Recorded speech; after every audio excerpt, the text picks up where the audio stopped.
There is a particular quality to late nights when the world gets quiet enough to hear your own thoughts. When the day is finally finished and the things you need to do have been set aside, at least temporarily, until morning. It is in these moments, when everything slows down, that certain questions have a way of surfacing. Not urgent questions, not the kind that require answers right away, just the interesting kind. The kind you can turn over gently in your mind while you drift. Tonight we are going to spend some time in Springfield. Not the bright, loud, chaotic Springfield of the daytime viewing experience, but the quieter version, the Springfield that exists when you look past the jokes and the familiar characters and start to ask what is really going on in this town that has been running for 36 years without anyone aging. A single day. The Simpsons is one of the longest-running pieces of continuous fiction in the history of human storytelling. 788 episodes, 36 seasons, thousands of characters, hundreds of storylines. And beneath all of that, buried in the accumulated weight of decades, are patterns that the casual viewer never quite notices. Connections that reveal themselves only when you sit with the show long enough, look at it from the right angles, and ask the questions that the residents of Springfield are somehow always unable to ask about their own home. That is what tonight is for. Asking those questions. Following the threads. Finding out what Springfield has been hiding in plain sight, not for 30 years, not for 20, not even for 10, but for the entire length of its run. Since the very first episode, get comfortable, settle in. There is nowhere you need to be, and everything we are going to discuss tonight can wait for you if you fall asleep before we get there. Springfield will still be here when you come back. It always is.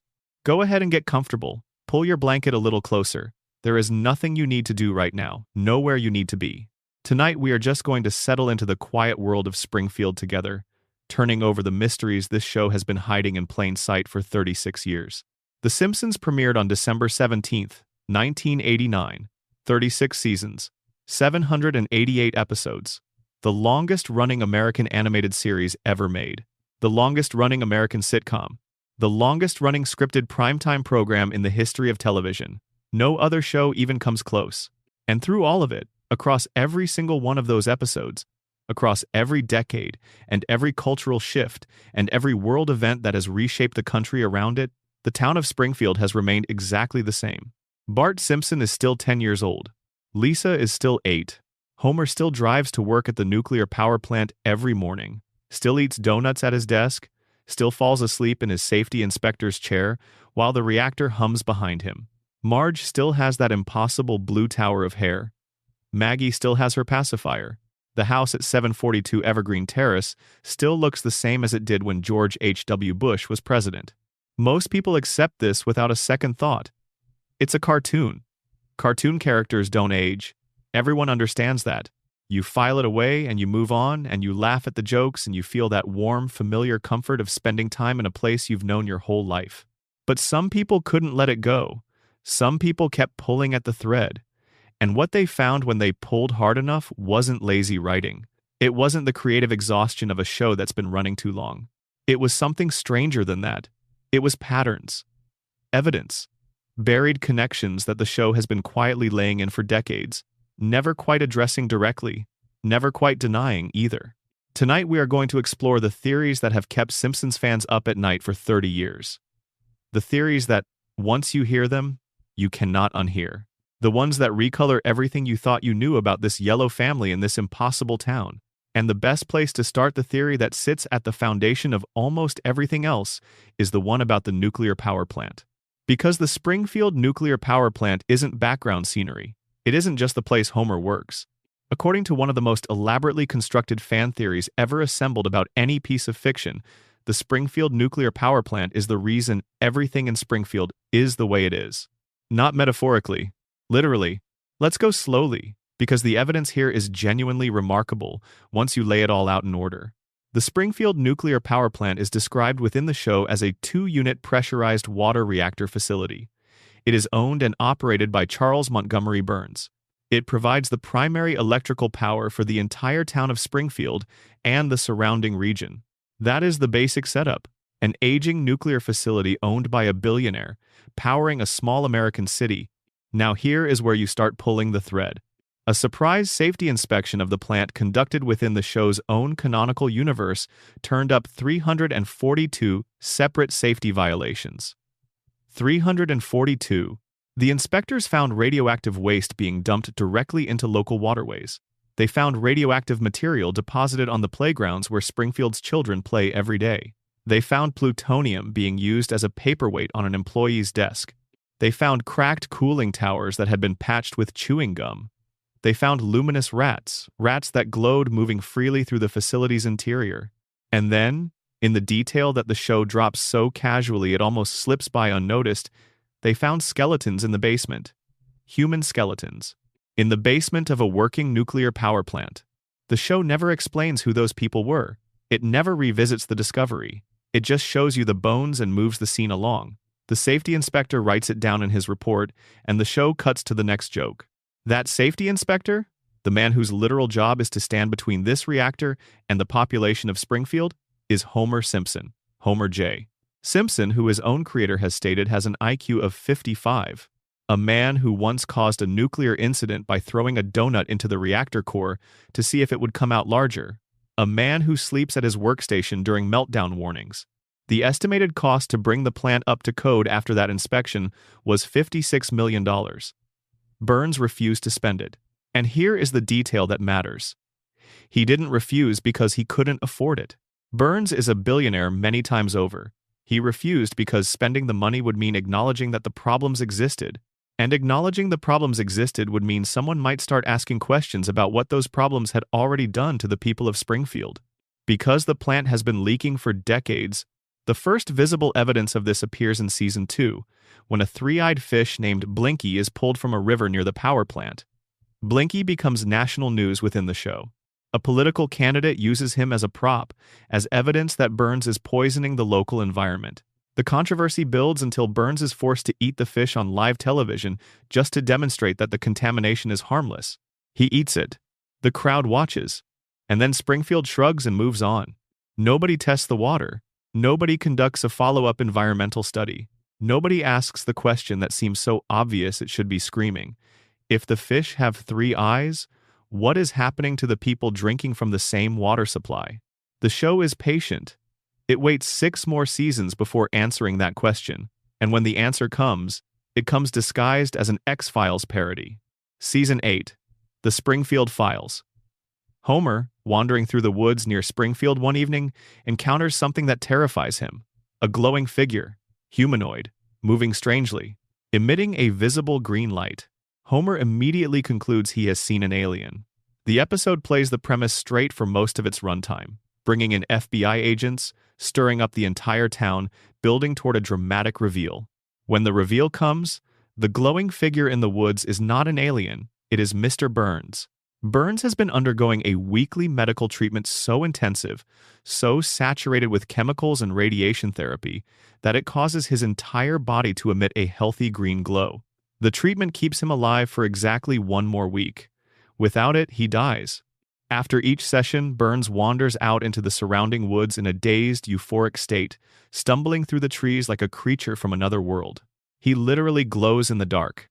And the people of Springfield see this glowing figure and their minds go directly to extraterrestrials, not to the nuclear power plant that has been sitting on their skyline for their entire lives, not to the radiation that has been quietly seeping into their water and their soil and their air for decades. Their first instinct is outer space. That tells you something about the cognitive state of Springfield's residents. Something important. Something we are going to return to. The evidence reaches its crescendo in the Simpsons movie, where Springfield's environmental contamination becomes so severe that the Environmental Protection Agency determines the only viable solution is physical containment. The United States government seals the entire town under a massive glass dome to prevent its pollution from spreading to the rest of the country. Let that settle for a moment. The federal government looks at Springfield and concludes that the town itself is so toxic, so fundamentally saturated with contamination, that it needs to be quarantined from the rest of America.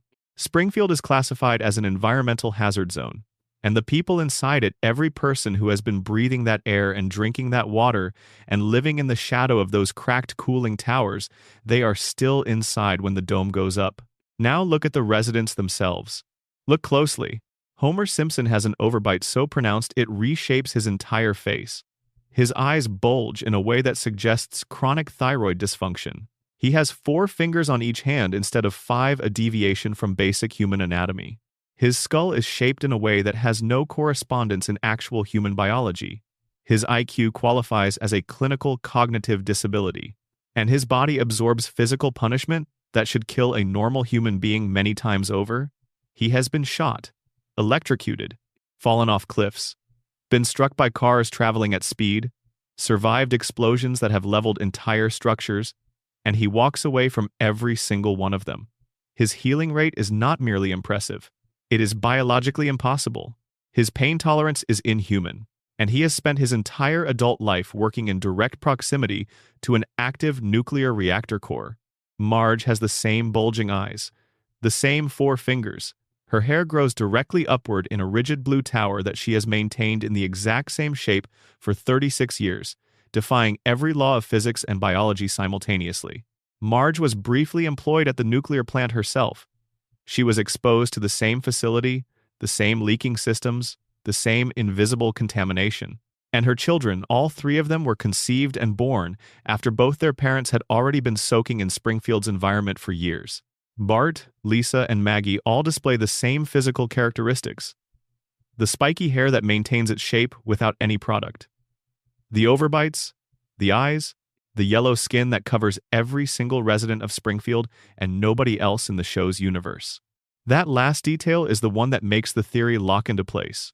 When celebrities visit Springfield, when guest characters arrive from outside the town, they look different. Not slightly different, fundamentally different. Their proportions are more natural. Their eyes sit in their faces the way eyes are supposed to sit in faces. Their features more closely approximate actual human anatomy. The show draws outsiders with noticeably more realistic proportions than it draws Springfield residents. The accepted explanation for this is simple. It is the art style. That is just how The Simpsons looks. The characters are stylized, but within the logic of the show's own universe, there is a visible, observable difference between people who live in Springfield and people who don't. The people inside the contamination zone look mutated. The people outside it look comparatively normal. Even the animals are affected. Santa's little helper, the Simpson family dog, has the same bulging eyes as his owners. The same physical proportions that deviate from real canine anatomy. Blinky the fish has 3 eyes. Springfield's wildlife is demonstrably mutated by the power plant's runoff. The show tells you this explicitly with the 3-eyed fish. It shows you that the radiation is doing something to living organisms. And then it asks you to believe that the exact same radiation has had 0 effect on the humans living in the same environment. The radiation theory says, it hasn't.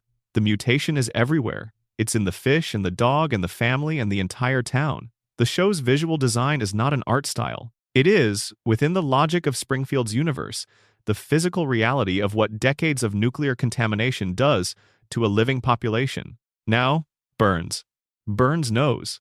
The show makes this explicit across multiple episodes, and it never quite acknowledges what it is admitting. Burns funds private medical research.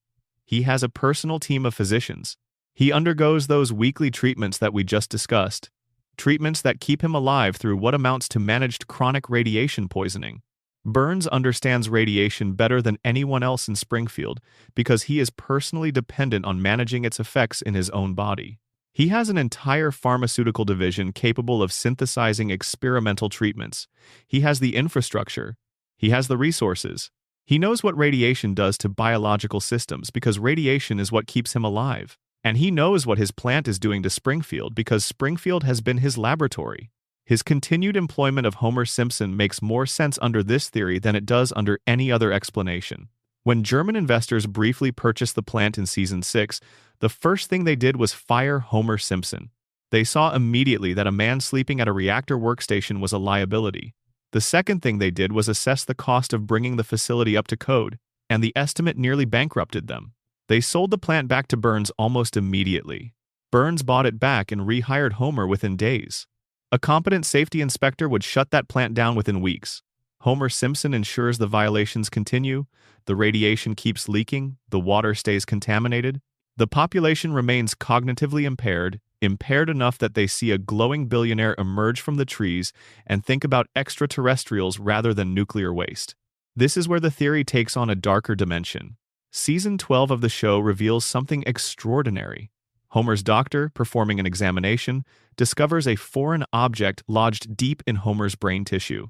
When they extract it, the object turns out to be a crayon that Homer accidentally inhaled through his nose as a child, and that has been physically pressing against his brain's frontal lobe for his entire adult life, reducing his cognitive function, suppressing his intelligence. When the crayon is removed, Homer's IQ skyrockets to genius level. He becomes articulate, perceptive, capable of understanding the world around him. He becomes funny in a different way, genuinely witty, not just accidentally slapstick. He can hold a conversation at a level that his family has never seen from him before, and it makes him miserable. With the crayon removed, Homer looks at Springfield and sees it clearly for the first time.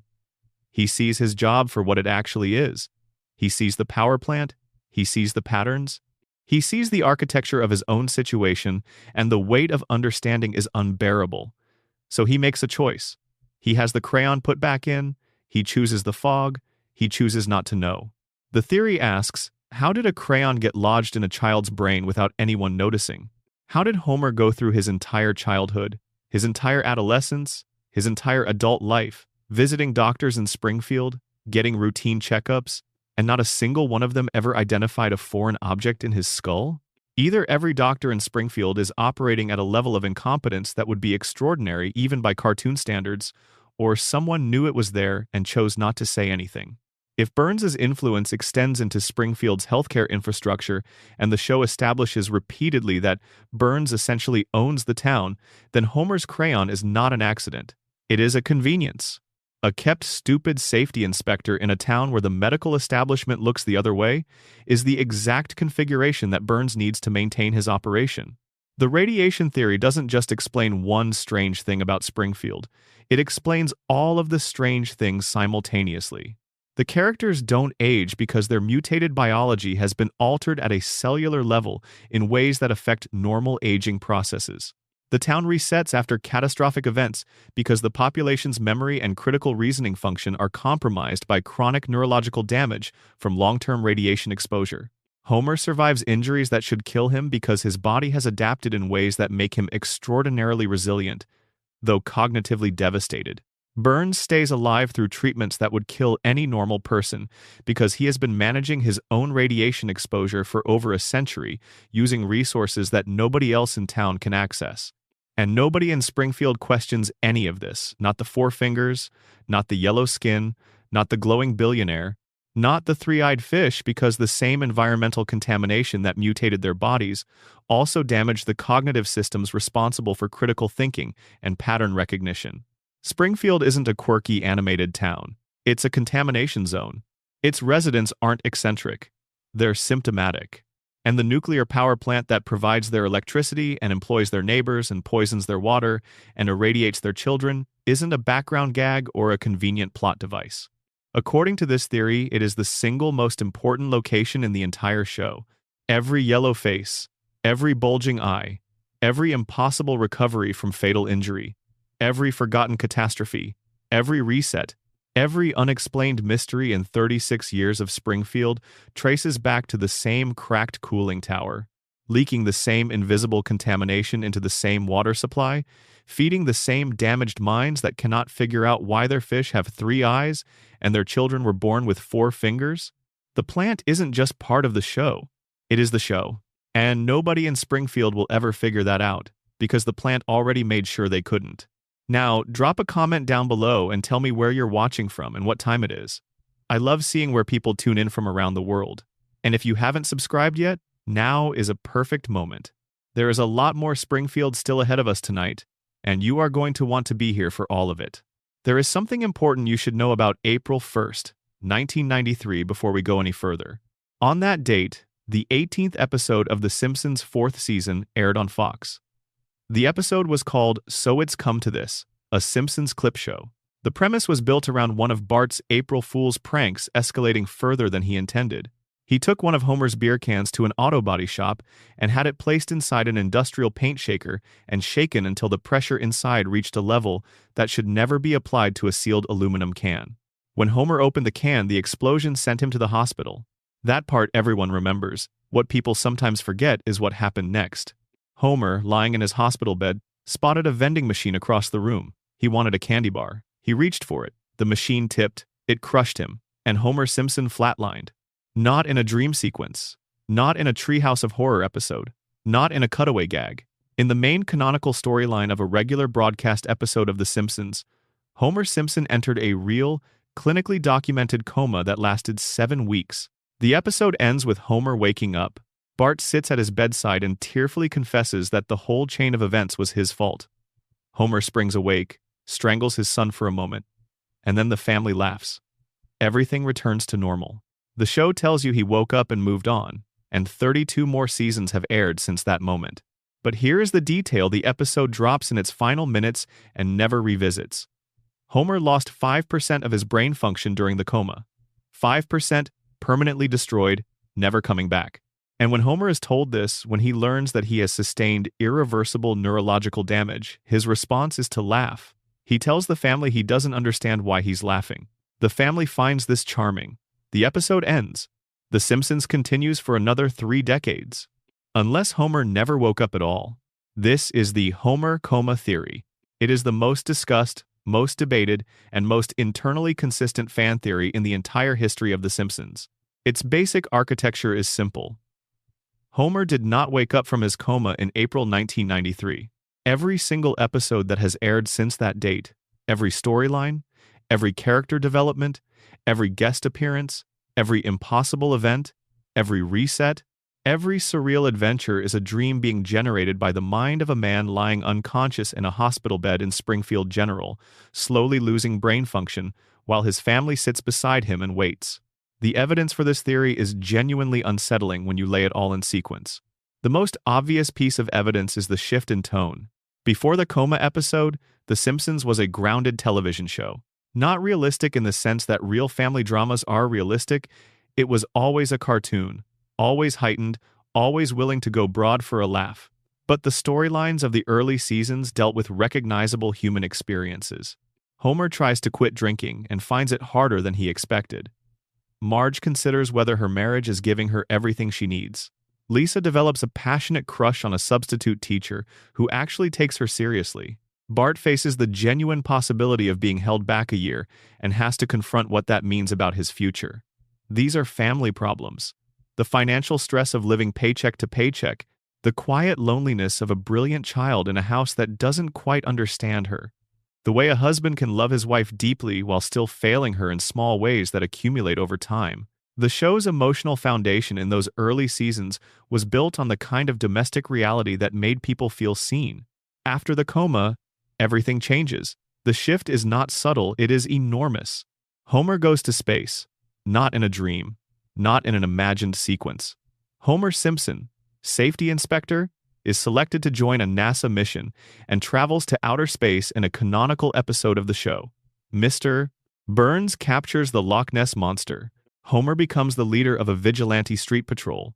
Homer joins a secret society with Masonic-style rituals and hidden agendas. Homer discovers that his mother, whom he believed to be dead, has actually been living underground as a radical fugitive for 27 years. Homer meets God not once but twice and has full conversations with him. Homer travels to dozens of countries, holds hundreds of different jobs, befriends a staggering number of celebrities, survives physical trauma that would end a platoon of combat soldiers, and does all of this while maintaining his position as a safety inspector at a regional nuclear facility in a mid-size American town. The escalation is so dramatic that even casual viewers notice the tonal shift. Fans have been debating when The Simpsons got bad for more than 20 years. The coma theory offers a precise answer. The Simpsons didn't get bad, Homer's brain got worse. 6 months before the coma episode in the season 4 premiere, an episode called Homer, the Heretic Homer, has a conversation with God. An actual face-to-face conversation, with God rendered as a benevolent figure with a face just out of frame. And during that conversation, God tells Homer something specific. He tells Homer that he will learn the meaning of life. But not yet. Not yet. God says Homer's time is coming. 6 months later, Homer is in a coma. The timeline fits. God told Homer his time was nearly up. 6 months later, Homer's conscious life ended. What the show frames as a quirky theological gag reads differently through the lens of this theory. It reads as a quiet prophecy. God was telling Homer that his waking life was approaching its end.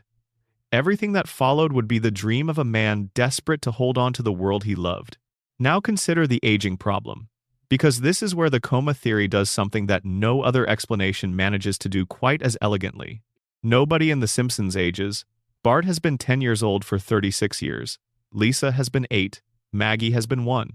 Homer and Marge haven't gained a wrinkle between them. The show uses what writers call a floating timeline, where the present of the show is always the viewer's present. The technology updates, the cultural references update, but the characters stay exactly the same age forever. Every theory that tries to explain this aging freeze has to reach for something complicated. The radiation theory requires a specific form of biological mutation that arrests cellular aging.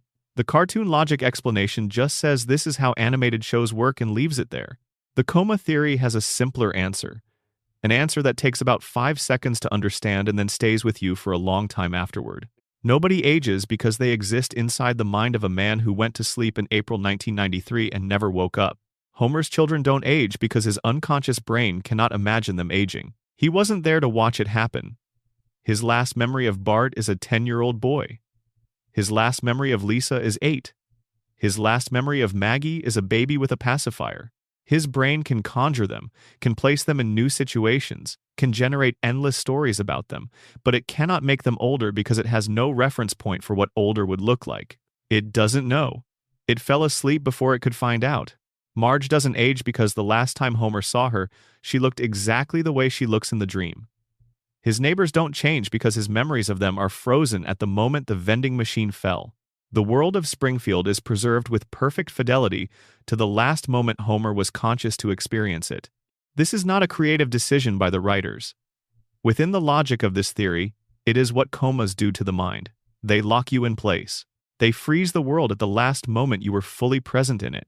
And every episode since April 1993 is Homer's brain running simulations of a life it no longer has access to, using the only material available. The world exactly as it existed on the day everything went dark. The celebrity appearances make sense under this framework in a way they don't under any other explanation. In the later seasons especially, Springfield is practically overrun with famous people showing up in the most improbable situations. Celebrities and guest spots became so common that it began to feel less like Springfield was a town in America and more like it was some kind of magnetic hub for every famous person in human history. The coma theory explains this completely. Homer is lying in a hospital bed. Ambient sounds drift in from the room around him. The television in the corner, conversations at his bedside, radios down the hall. His brain is receiving fragments of the outside world even while his conscious mind is offline. It hears names. It catches voices. It processes cultural references from the stream of media flowing past his unconscious ears. And it incorporates all of it into the dream. Every celebrity who shows up in Springfield is actually a voice or a name that Homer's brain absorbed from the hospital environment and wove into the narrative it was constructing. The later seasons are flooded with guest appearances not because Springfield became more interesting to famous people, but because Homer's dreaming mind was absorbing more and more fragments from the external world as the years went by, building a dreamscape that reflected the cultural landscape it could only partially hear. The show itself has acknowledged this theory. In season 34, an episode called Lisa the Boy Scout included what appeared to be a leaked, deleted scene in which Homer wakes up from a long coma and reveals that every outlandish episode since the early 90s was a dream. The clip circulated online. People lost their minds. And then the show's producers clarified that the scene was a hoax, a fake, deleted scene deliberately designed to look real, attributed to hackers. They animated it, though. They wrote it. They produced it. They showed it to the audience and said it wasn't real. The denial came wrapped inside an episode that depicted exactly what the theory proposes. They showed you Homer waking up from a coma and then told you it was just a joke.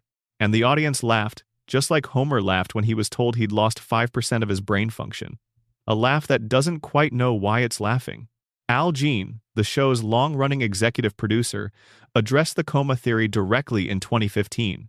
He dismissed it. He said flatly that it wasn't true. But what Al Jean didn't address was the tonal shift after season 4. He didn't explain why God told Homer his time was coming 6 months before the coma. He didn't explain why the show became progressively more surreal and detached from realistic storytelling, with each passing season progressively more dreamlike. In other words, exactly as you would expect from a narrative being generated by a brain that is slowly deteriorating. He said it wasn't true and the interviewer moved on. The fans didn't move on. Because the theory accomplishes something no official explanation has managed to do, it makes the entire show cohere. Not just selected parts of it, all of it. The aging freeze, the tonal shift, the celebrity flood, the reset button that erases consequences between episodes.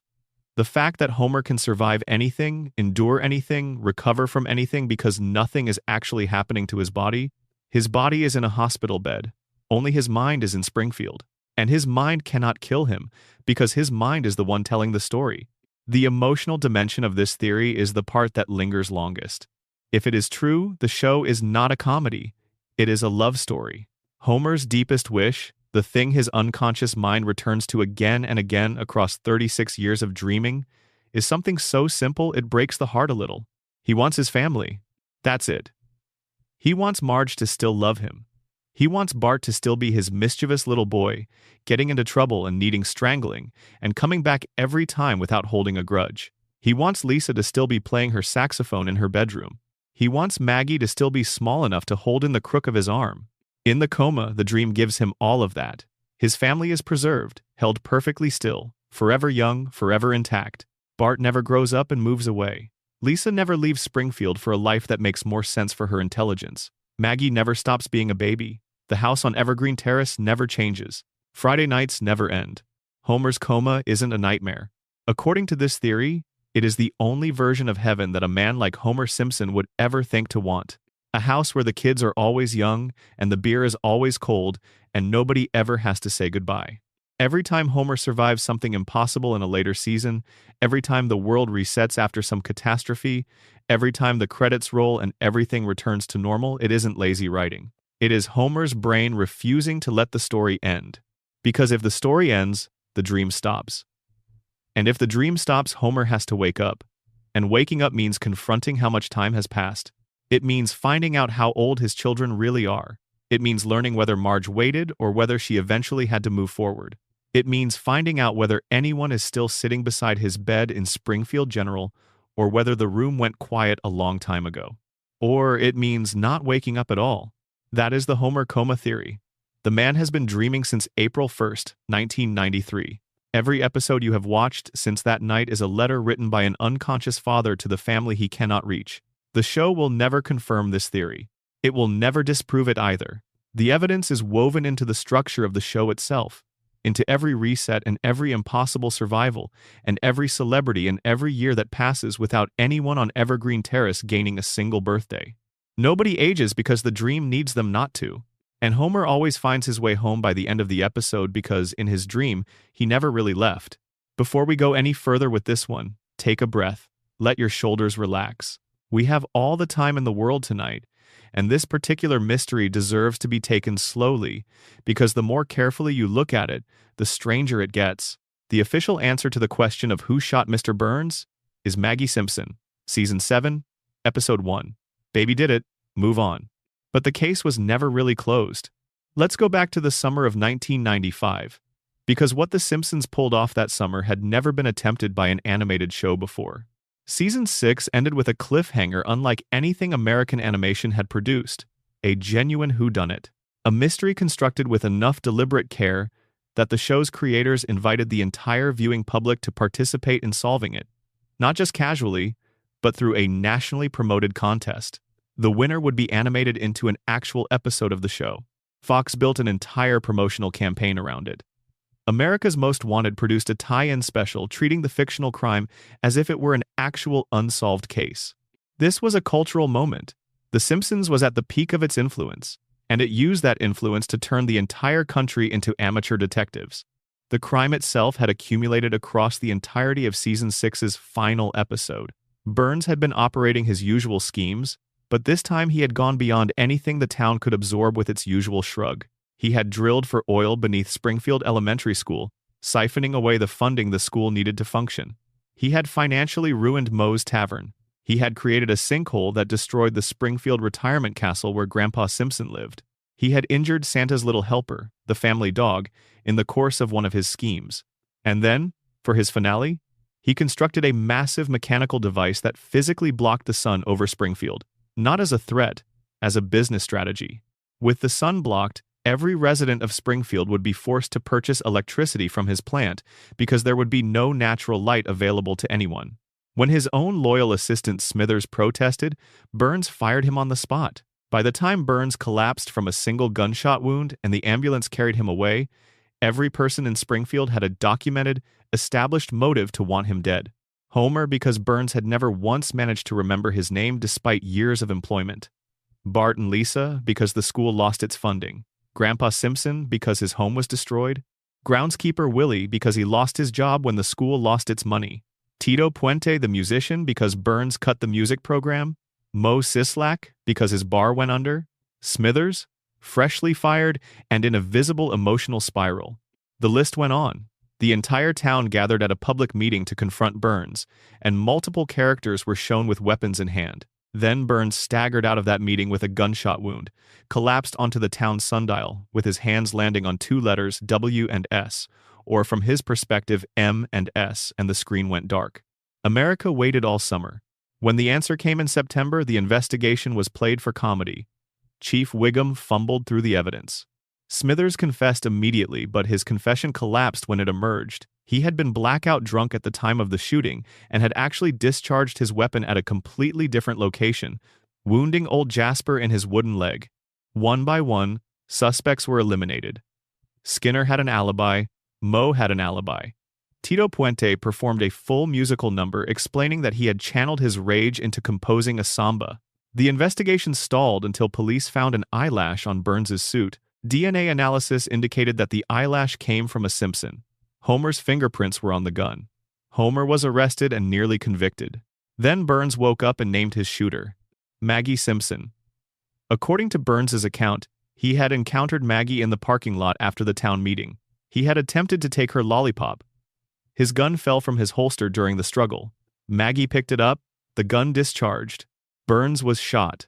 Case closed. Except nothing about the evidence actually holds together the way the show presents it. Start with the contest. Fox invited viewers across America to submit their guesses. The prize was being animated into the show. Thousands upon thousands of entries arrived. According to the DVD commentary for both episodes, not a single person in the randomly selected sample of entries had guessed the correct answer. Not one. The winner was chosen randomly from the sample pool, and since they hadn't gotten it right, they received a cash payment as a substitute prize. The show's producers acknowledged on the commentary that they were aware of exactly one person who had posted the correct answer to a Simpsons news group on the night of the original broadcast, but this person used a college internet account that was no longer active by the time the contest ended. They issued an open invitation on the DVD release for that person to come forward. As far as anyone knows, they never did. Think about what that means. The show's creators designed a mystery, told the public it was solvable from the clues in Part 1, built an entire national promotion around it, and when the solution came out, essentially no one had figured it out. Either the clues were insufficient, the misdirection was too effective, or the answer did not logically follow from the evidence in the way the show claimed. Now look at the specific evidence. Burns falls on the sundial with his hands landing on W and S. The show tells you this means Maggie Simpson, M for Maggie, S for Simpson. But Burns himself, the victim, stated on the record that his hands pointing at those letters was not intentional. He fell. He landed that way randomly. The sundial was not a clue he left for investigators. It was an accident of physics. And yet the sundial is treated as the central piece of evidence supporting the official conclusion. The most famous mystery in Simpsons history was solved with a clue that the victim explicitly said was meaningless. Then there is the gun. Burns carried a firearm in a holster. In the episode shortly before the shooting, that holster is shown empty. The gun was already missing from his person before he was shot. The shooter did not bring a weapon to the town meeting. They used Burns's own gun. This means the shooter was someone who either encountered the gun after it fell or took it from Burns deliberately. And it means the shooter was not someone who came to the meeting planning to use a weapon because they didn't have one. Most of the town's angry residents had weapons with them that night. The people who came planning to act were already armed. The person who shot Burns was someone who wasn't armed, who hadn't planned to shoot anyone, who found an opportunity impulsively. A baby finding a dropped gun on the ground fits that description. So does quite a number of other characters who weren't carrying weapons. Burns's last words before being shot were, according to his own account, "Oh, it's you." He recognized his attacker. He was not afraid. He was not surprised. He said it the way you would acknowledge someone you know, someone you have encountered before. Does Mr. Burns recognize Maggie Simpson? Has he ever interacted with her meaningfully before that evening? The show does not establish any prior relationship between Burns and Maggie. Burns can barely remember the name of the man who works for him every single day. The idea that he would see a baby and say with calm recognition, "Oh, it's you," as though greeting a familiar presence, does not align with anything the show establishes about his character. Season 18 adds another layer. In a casual, almost throwaway moment, Homer claims on camera that he was the one who shot Burns. He just says it. Nobody reacts. Nobody investigates. Nobody reopens the case. Homer confesses to the attempted murder of the richest and most powerful man in Springfield, and the show treats it as background noise. Either Homer is performing for an audience that isn't paying attention, which is entirely plausible given his character, or the original verdict was wrong. And Homer knows it was wrong because he is the one who actually pulled the trigger. If Homer did it, then Maggie was framed. Not maliciously framed necessarily, but used. A baby was identified as the perpetrator of a violent crime because naming a baby as the shooter was the most convenient possible outcome. Chief Wiggum says it himself in the episode. "No jury in the world would convict a baby," he says. "Maybe Texas." And that is the end of it. Maggie is too young to be prosecuted, too young to deny the accusation, too young to be punished for it. She is the perfect person to blame if what you need is for the actual shooter to remain free. One of the most compelling alternate theories comes from a careful reading of the show's own continuity. Marge Simpson is the proposed real shooter. The case is surprisingly strong. Marge had watched Burns systematically destroy everything around her family: her children's school, her family's dog, the sun above her town. She has the protective instincts of a devoted mother pushed to an absolute limit. And Burns has demonstrated, in a previous episode, a complicated infatuation with Marge herself, having pursued her romantically in the episode Marge Gets a Job. Under this reading, when Burns was shot and woke up in the hospital, he protected Marge by refusing to identify her. He saw her face in that parking lot. He recognized her. "Oh, it's you." And when he named his shooter, he looked around the room, spotted the most convenient possible alternative, and offered up a name that would close the case without consequences. Maggie became the answer because Maggie was the safest answer. She cannot go to prison. She cannot be charged. She will grow up without ever fully understanding what she was accused of. Blaming Maggie solved everything neatly, and if someone in Springfield's power structure wanted to protect the real shooter, it was the cleanest possible solution. The show's final shot of the episode lingers on this ambiguity. After everyone leaves the room, Maggie is alone. She looks around carefully, deliberately, making sure no one is watching. And then she moves her pacifier in a motion that mimics pulling a trigger. The show presents this as a confession. Maggie knows what she did, but you could just as easily watch that scene and see a baby imitating something she witnessed. Babies mimic the adults around them. They repeat gestures they have observed. Maggie could be reenacting a memory. She could be remembering the moment, not owning it. And then there are the alternate endings. A fully produced, fully animated, fully voiced alternate conclusion to Who Shot Mr. Burns was created in which Smithers is revealed as the shooter. This was not a rough cut or a partial draft. It was a complete alternate version of the episode. It was eventually shown in a Simpsons clip show special hosted by Troy McClure, who dismisses the Smithers ending by noting that all the DNA evidence pointing to a Simpson would have to be ignored, and that would be, in his words, downright nutty. That phrase is a direct reference to the O.J. Simpson verdict, in which a jury acquitted a defendant despite DNA evidence linking him to the crime. The show is explicitly acknowledging that DNA evidence gets ignored when powerful forces have decided on a different outcome. It is winking at you. It is telling you that the evidence can point wherever the people in charge want it to point. The answer was not predetermined by the clues.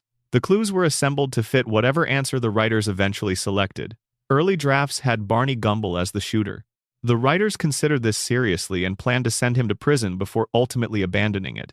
The mystery was reverse engineered, and here is the question that nobody has ever been able to satisfactorily answer within the show's own logic. In a town where every single person had a documented motive, where dozens of people arrived at the meeting armed, where Burns had literally stolen the sun from the community, how did only one person act?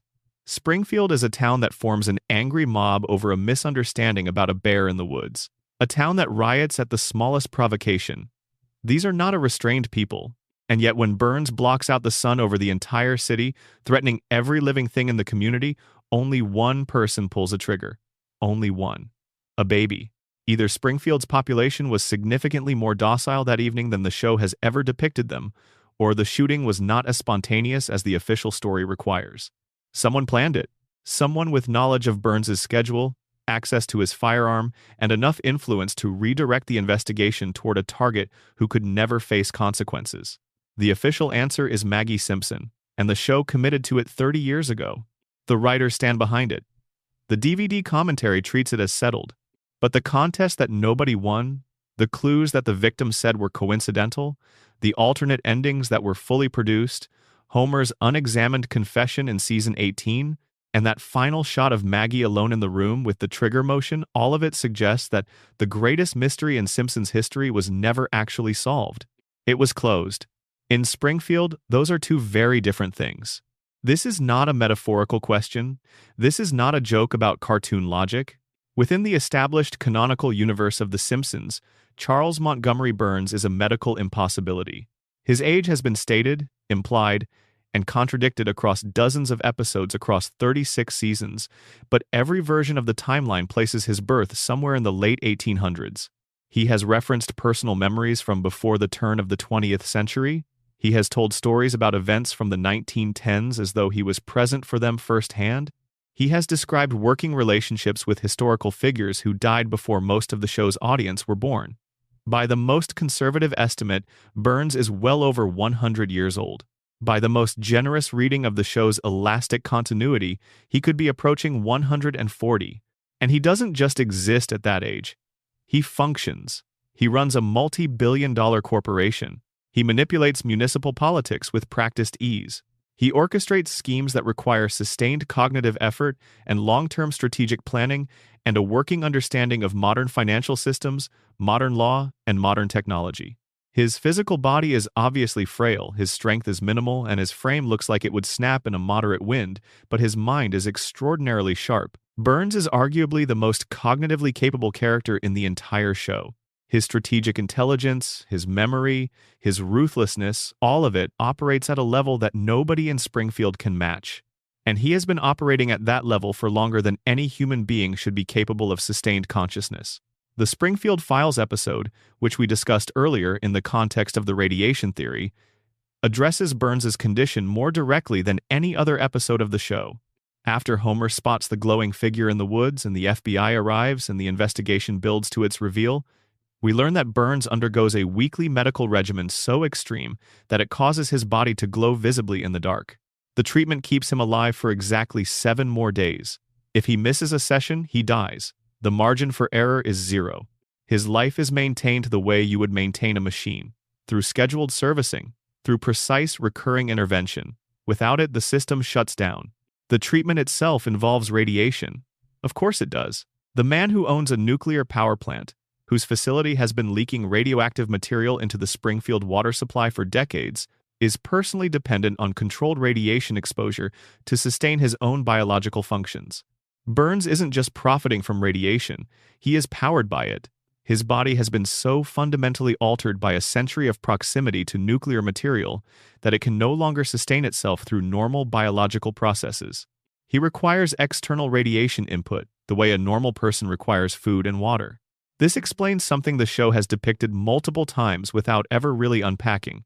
Burns's immune system, or rather the total absence of one in any conventional sense. In one of the most frequently quoted scenes in the entire series, Burns visits a doctor for a routine examination. The doctor runs the tests, reviews the results, and delivers his report. Burns, he explains, has every disease known to medical science. Every single one, simultaneously. His body is hosting the complete catalog of human illness at the same time. The doctor's follow-up is the part that makes people quote the scene. The diseases are all present, but they exist in a state of perfect equilibrium. Each illness cancels out the others. The doctor calls it Three Stooges syndrome. Three people trying to fit through a doorway at once, none of them can get through. Burns's diseases are all trying to kill him simultaneously, and because they are all present at once, they create a biological gridlock that prevents any single condition from progressing far enough to be fatal. His conclusion: Burns is the sickest man in the United States, and also functionally indestructible, because everything that should kill him is being blocked by everything else that should kill him. The show plays this as comedy. It is one of the most quoted scenes in Simpsons history. But if you accept the radiation framework we built in Section 1, the Three Stooges syndrome stops being a joke and becomes a horrifying kind of logic. Burns's body isn't maintaining that disease equilibrium through any natural biological process. The weekly radiation treatments are maintaining it. The treatments do not cure his diseases. They cannot cure diseases that are fundamentally embedded in every cell of a body that has been irradiated for more than a century. Instead, the treatments manage the diseases. They keep every illness in a state of precise stasis, balanced against every other illness, preventing any single condition from gaining enough dominance to kill him. It is not medicine in any conventional understanding of the word. It is nuclear maintenance. Burns's body is a reactor, and his weekly treatments are the equivalent of manually adjusting the control rods to prevent the whole system from going critical. Smithers, in this framework, is not merely a devoted personal assistant. He is Burns's life support system. The show has established repeatedly that Smithers manages Burns's schedule with obsessive precision. He ensures Burns makes every weekly appointment. He monitors Burns's physical condition with a vigilance that borders on clinical.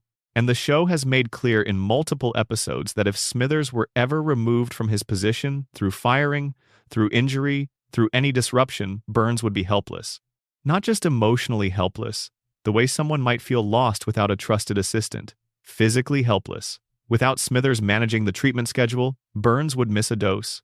The disease equilibrium would collapse. Every illness in his body would surge forward simultaneously, and Burns would die within days. Smithers is not devoted to Burns purely out of love or misplaced loyalty, though those elements are certainly present. He is devoted because he understands, with complete clarity, that his absence is a death sentence. He is the only person who fully understands the treatment protocol. He is keeping Burns alive through sheer logistical competence, and he knows it, and Burns knows it, and that knowledge is the actual foundation of their relationship beneath everything else the show depicts. Burns's connection to history adds another dimension to the immortality question. The show has depicted Burns interacting with or referencing an extraordinary number of historical events. He has described personal involvement in things spanning from the early 1900s through the present day. He knew Howard Hughes. He attended Yale during an era when Yale looked very different from how it looks today. He served in the Second World War, though his role was morally complicated. At best, he stole a $1 trillion bill from the United States government during the war and kept it hidden for decades. He has described the Gilded Age not as something he read about in history books, but as something he personally lived through. His family wealth predates the Industrial Revolution. The Burns family tree, as the show has depicted it, is one of the oldest and most continuously powerful lineages in American history. They were not just wealthy. They were the kind of wealthy that builds infrastructure and then charges everyone else to use it for generations. The kind of wealthy that exists so far above the reach of legal accountability that the concept of consequence becomes essentially theoretical. Burns inherited this empire and has been extending it for well over a century. The question the show never quite poses directly is whether Burns is unique in his longevity, or whether his family has always found methods of extending lifespans beyond their natural limits. If the Burns dynasty has maintained continuous control of its fortune for 2 or 3 centuries, and if the current Burns has been alive for well over 100 years through artificial means, is it possible that previous Burns patriarchs employed similar strategies using the technologies available to them in their time? Before nuclear radiation, before the specific treatments that currently sustain him, did the Burns family use other methods? The show doesn't answer this, but it does establish that the Burns family has been in continuous control of their fortune for longer than most American institutions have existed. That kind of continuity doesn't happen through ordinary generational inheritance. It requires something more: extraordinary luck or extraordinary measures. Burns has come closer to death than almost any other character.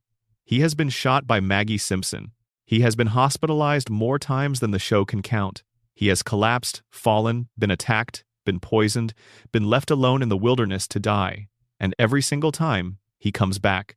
Not through cartoon resilience, the casual survival that Homer benefits from. Burns comes back through infrastructure, through money, through the machinery of accumulated wealth that ensures there will always be someone on call with the resources to rebuild him. Homer survives because the show needs him to survive. Burns survives because he has spent a century building a system specifically designed to ensure his survival, regardless of what happens to his physical body. Homer's immortality is passive. Burns's immortality is engineered. Every dollar Burns has ever spent, every institution he has ever compromised, every politician he has ever purchased, every physician he has ever retained, all of it serves a single ultimate purpose. Keep Burns alive, keep the treatments coming, keep the disease equilibrium stable, keep the reactor running, because if Burns dies, his empire dies with him, and empires do not allow themselves to die. The most unsettling piece of the Burns immortality theory isn't the possibility that he might live forever. It is that Springfield needs him to. The town's economy depends on the power plant. The power plant depends on Burns. Burns depends on the treatments. The treatments depend on the medical infrastructure that Burns's wealth provides and controls. It is a closed loop, a self-sustaining system where the man, the machine, and the money feed each other in an endless cycle. Springfield cannot kill Burns because Springfield cannot survive without Burns. The lights come on because Burns keeps the reactor running. The heat works because Burns keeps the reactor running. The jobs exist because Burns keeps the reactor running. The town has organized itself so completely around his continued existence that removing him would be indistinguishable from destroying Springfield entirely. And Burns cannot die because dying would mean his system would finally have to face what it has done to the people living inside it. He is not immortal. He is something stranger than immortal. He is too expensive to die. Springfield will keep paying the bill for as long as Burns keeps the lights on, which, if his treatment schedule holds, may well be forever. Most episodes of The Simpsons get forgotten over time. Fans remember the great ones and the terrible ones, and everything in the middle blurs together after a few seasons. But there is one episode from 1997 that fans have never been able to forget. Not because it was great, and not even because it was particularly bad, but because it did something that felt deeply, specifically wrong. It cracked something in the foundation of the show, and the crack never healed. The episode is called The Principal and the Pooper, Season 9, Episode 2. It aired on September 28, 1997, and the backlash was immediate and has never fully subsided. 28 years later, fans still cite this episode as the moment the show betrayed something essential about itself. The moment continuity stopped mattering. The moment the writers were willing to break any rule if it served a single episode story. But there is another way to read this episode, a way that flips the entire critical reaction on its head. What if the fans have been reading the betrayal backwards? What if The Principal and the Pooper didn't break The Simpsons? What if it revealed what The Simpsons had always been? Here is what happens. Springfield Elementary holds a ceremony honoring Principal Skinner's 20 years of service to the school. It is a warm occasion. The community gathers. People appreciate the work of a man who has dedicated 2 decades to their children's education. And then a stranger walks in. A man nobody recognizes. He introduces himself as Sergeant Seymour Skinner, and the name lands on the room like a thunderclap. The real Seymour Skinner, a decorated Vietnam War veteran who was captured as a prisoner of war in Southeast Asia and presumed dead. He survived his captivity. He escaped. He came home. And he came home to find that someone else had been living his life. The man Springfield has known as Principal Skinner is revealed to be an imposter. His actual name is Armin Tamzarian. Before Vietnam, Tamzarian was a street kid, a petty criminal with no real direction and no particular future. He was drafted into the army and served in the same unit as the real Seymour Skinner. When Skinner was captured and presumed killed in action, Tamzarian felt responsible. He traveled to Springfield to find Skinner's mother, Agnes, and deliver the news of her son's death. When he arrived at her door, Agnes assumed he was Seymour. She needed him to be Seymour. She was a woman facing the death of her child, and the man at her door offered a way not to face that. Tamzarian, who had never been wanted by anyone, who had never had a name worth keeping or a family to return to, went along with it. He became Seymour Skinner. He took the name, he took the history, he took the career, the rank, the relationship with Agnes, the life. He lived inside that borrowed identity for 20 years, genuinely becoming the person he had only pretended to be, building real relationships and real memories on a foundation that was fundamentally false. Then the real Seymour Skinner walked through the gymnasium door, and the whole structure collapsed. Now here is where Springfield does something extraordinary, and this is the moment the episode earns its place in the show's mythology. The town holds a meeting. The real Skinner is present. Tamzarian is present. The deception is fully exposed. Everyone in Springfield knows the truth. They know their principal is not who he has claimed to be for 20 years. And the town votes, not on what to do about the fraud, not on whether to press charges or restore Skinner's identity or provide some kind of legal remedy. The town votes on whether to acknowledge the truth at all. The verdict is unanimous. They vote to keep the lie. Judge Snyder issues a formal legal decree. The imposter is legally declared to be the real Skinner. The actual Seymour Skinner, the man who survived a prisoner of war camp and came home to find his life occupied by someone else, is physically placed on a railroad car and removed from Springfield. And the judge makes it explicitly illegal to ever mention the truth again. Under penalty of torture, the episode says, "You are not permitted to acknowledge what happened." Let that sit for a moment. A town collectively decided that the truth was less important than their comfort. They had definitive proof that a major public figure had been living a stolen identity for 2 decades. They had the actual person whose identity was stolen standing right in front of them. And they chose the fake. They chose the lie. They sentenced the truth to exile and made it a crime to speak its name. The critical response was fierce and immediate.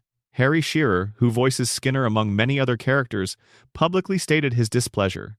Critics argued that the episode had destroyed Skinner as a character by revealing that everything established about him was built on fiction. His military backstory, his relationship with Agnes, his complicated dynamic with Bart, his entire personality all resting on something false. The episode is consistently ranked among the worst in the series, and is regularly cited as the exact moment The Simpsons stopped caring about its own internal continuity.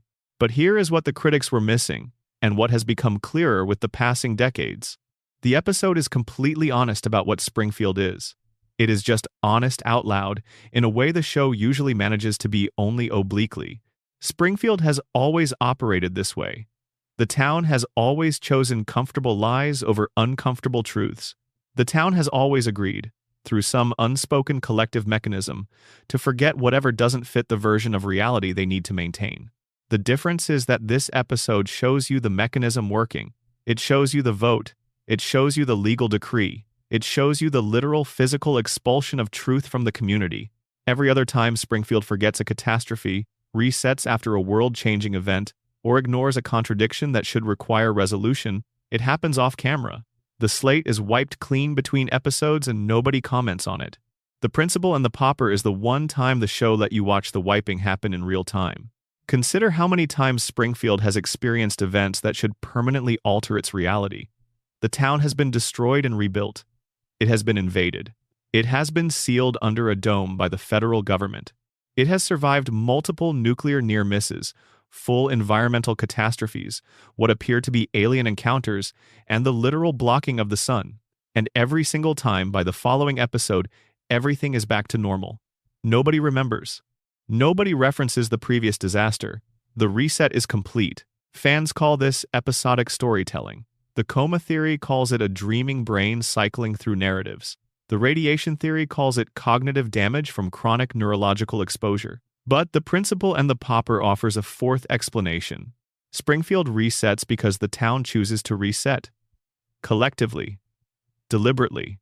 Through an unspoken social contract that says, we will not acknowledge what happened. We will maintain the agreed-upon version of reality. We will treat the lie as truth, and anyone who insists on the truth will be removed. This is not a cartoon trope. This is how real communities function. Small towns in particular have a documented and disturbing capacity for collective denial. Scandals get buried through consensus. Crimes go unaddressed because addressing them would require the community to examine itself in ways it cannot afford. Uncomfortable truths get rewritten through repeated telling until the revised version is the only one that exists in communal memory. Anyone who insists on the original version is labeled as disruptive, as a troublemaker, as someone who needs to be managed. The principal and the pauper didn't break The Simpsons. It diagnosed Springfield. It showed you that the town's amnesia between episodes is not a production convenience or a failure of the writers to maintain continuity. It is the show's most truthful statement about the community it has been depicting for decades. Think through the logic of what Springfield's collective denial protects. If the residents remembered the dome, the federal government's determination that their town was toxic enough to require physical quarantine, they would have to acknowledge the environmental contamination. If they acknowledged the contamination, they would have to confront the power plant. If they confronted the power plant, they would have to challenge Burns. If they challenged Burns, the economy collapses, because the economy is built on the plant, and the plant is Burns. If the economy collapses, Springfield dies, so they forget. They vote to forget. They make forgetting legally mandatory. And anyone who cannot forget, anyone who insists on the truth, gets tied to a train. The real Seymour Skinner was Springfield's canary in the coal mine. He arrived with proof that the official narrative was a lie, and the town's response was to criminalize the proof and exile the messenger. If the coma theory is also true, this episode takes on an additional layer. If everything since season 4 is Homer's dream, then Homer's unconscious mind created a scenario where an entire town votes to sustain a comfortable lie, because that is exactly what Homer needs to believe. He needs to believe that lies can be maintained forever. He needs to believe that a stolen identity can become real through collective agreement. He needs to believe that the fake version of a life can replace the real one, and nobody will ever call it out. Because that is what the coma itself is. A fake life replacing a real one. A dream pretending to be reality. And as long as nobody questions it, as long as the dream town keeps voting to maintain the fiction, Homer doesn't have to wake up. The Principal and the Pauper isn't the worst episode of The Simpsons. It is the most structurally important one. It is the only episode that explicitly shows you the infrastructure of Springfield's denial, the legal and social machinery that makes every reset possible, that allows a town of yellow-skinned people with 4 fingers to pretend they are normal, that allows a man in a coma to pretend he is awake, that allows a community built on lies to punish anyone who speaks the truth. Armin Tamzarian is still pretending to be Seymour Skinner, Springfield is still pretending everything is fine, and the real Seymour Skinner is still somewhere out there, on a train, exiled from his own life. The last honest man in a town that made honesty illegal. Let's talk about the quietest member of the Simpson family. And, if you follow the evidence where it leads, quite possibly the most dangerous. Maggie Simpson doesn't talk, she doesn't reliably walk. She communicates primarily through the sounds her pacifier makes and the occasional extremely pointed stare. She is, by all accounts, 1 year old. She has been 1 year old for 36 years. And in that time, without saying a word, she has accomplished more than every other member of her family combined. She shot a billionaire. She led a daycare rebellion against a tyrannical caretaker and won. She has saved her family from multiple situations that would have ended badly without her intervention. She has demonstrated problem-solving abilities that exceed those of the adults around her. She was tested and found to possess intelligence that shouldn't exist in a child who hasn't learned to form complete sentences yet. And through all of it, every remarkable thing she has ever done, she has maintained absolute silence. Not because she can't speak. The evidence strongly suggests she chooses not to. Let's start with the shooting, because it is the act that defines Maggie in the public consciousness, even though, according to this theory, it is actually the least interesting thing about her. We have already been through the who shot Mr. Burns mystery in detail. We have examined the evidence and explored the competing theories. But whether or not Maggie intentionally pulled that trigger, what happened in the aftermath is what matters for understanding her character. A baby was identified as the person who shot the richest and most powerful man in Springfield. The evidence was examined. The conclusion was reached. And the official response of the Springfield legal system was, yes, this infant committed an act of violence against an adult man, and there is nothing anyone can do about it. Chief Wiggum's exact words. No jury in the world would convict a baby. And the case was closed. But look at the final shot of that episode one more time. Everyone has left the room. Maggie is alone. She looks around carefully, deliberately, taking her time to confirm that no one is watching. Then she moves her pacifier in a motion that clearly mimics pulling a trigger. The show frames this as a confession.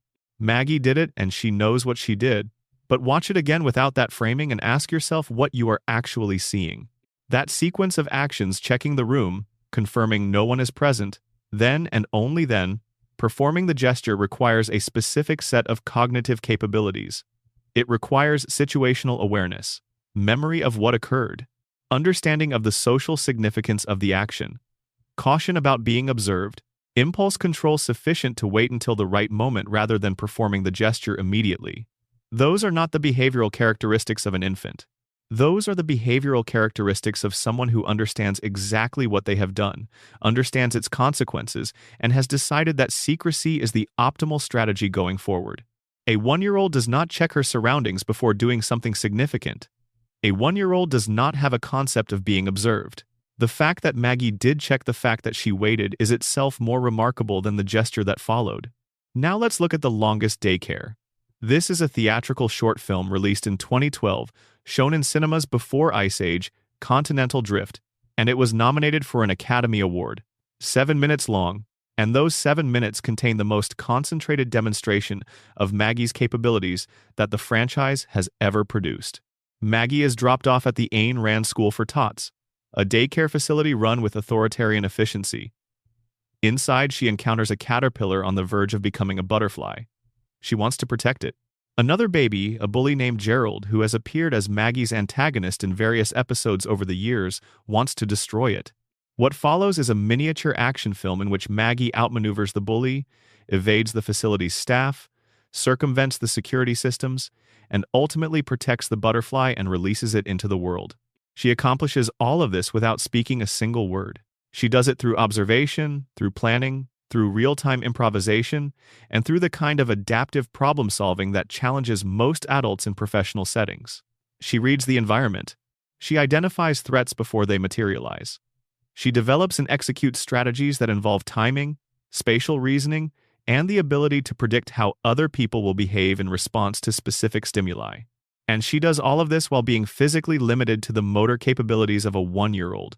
Her body cannot keep pace with her mind. She falls, she stumbles. She has to crawl when she needs to move quickly. But her decision-making is essentially flawless.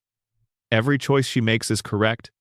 Every action is optimized for the outcome she is seeking. She is operating at a cognitive level that her physical development cannot support. And she succeeds anyway because her intelligence compensates for every limitation her body imposes on her.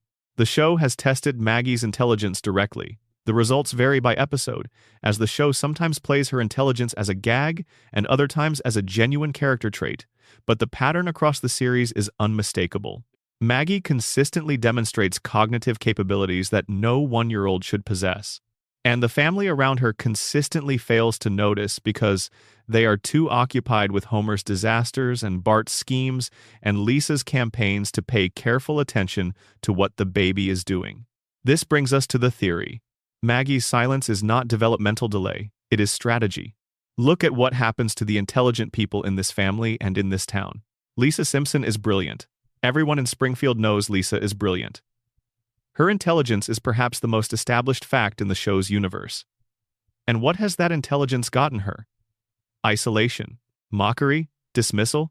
Lisa speaks and gets ignored. Lisa challenges the status quo and gets punished for it. Lisa fights every day for recognition and receives resistance from every direction. Her intelligence is simultaneously her greatest gift and the source of her greatest suffering, because she deploys it visibly, loudly, and without apology. She wears her intelligence on the outside, and the world around her responds by reminding her, constantly and in various ways, how little that matters in Springfield. Maggie has watched this happen from the moment she was born. She has watched her sister fight the same battles over and over against the same forces and receive the same results. She has watched the most intelligent person in the family be consistently undervalued and dismissed by a household and a community that rewards compliance and punishes insight. And Maggie drew a different conclusion than Lisa did. Lisa's conclusion was, keep fighting, regardless of the cost. The truth matters. Intelligence matters. Speaking up matters, even when it costs you. Maggie's conclusion was the opposite. The less they notice you, the more you can accomplish. Silence is power. Invisibility is armor. Think about every significant action Maggie has taken across the show's run. The shooting happened in a parking lot, after hours, when no one was watching. The daycare rebellion succeeded because nobody monitors babies closely enough to see them organizing. Every heroic act, every demonstration of her capabilities, every moment where Maggie tips the balance of a situation, it happens below the radar, in the background, in the spaces where the adults are not paying attention.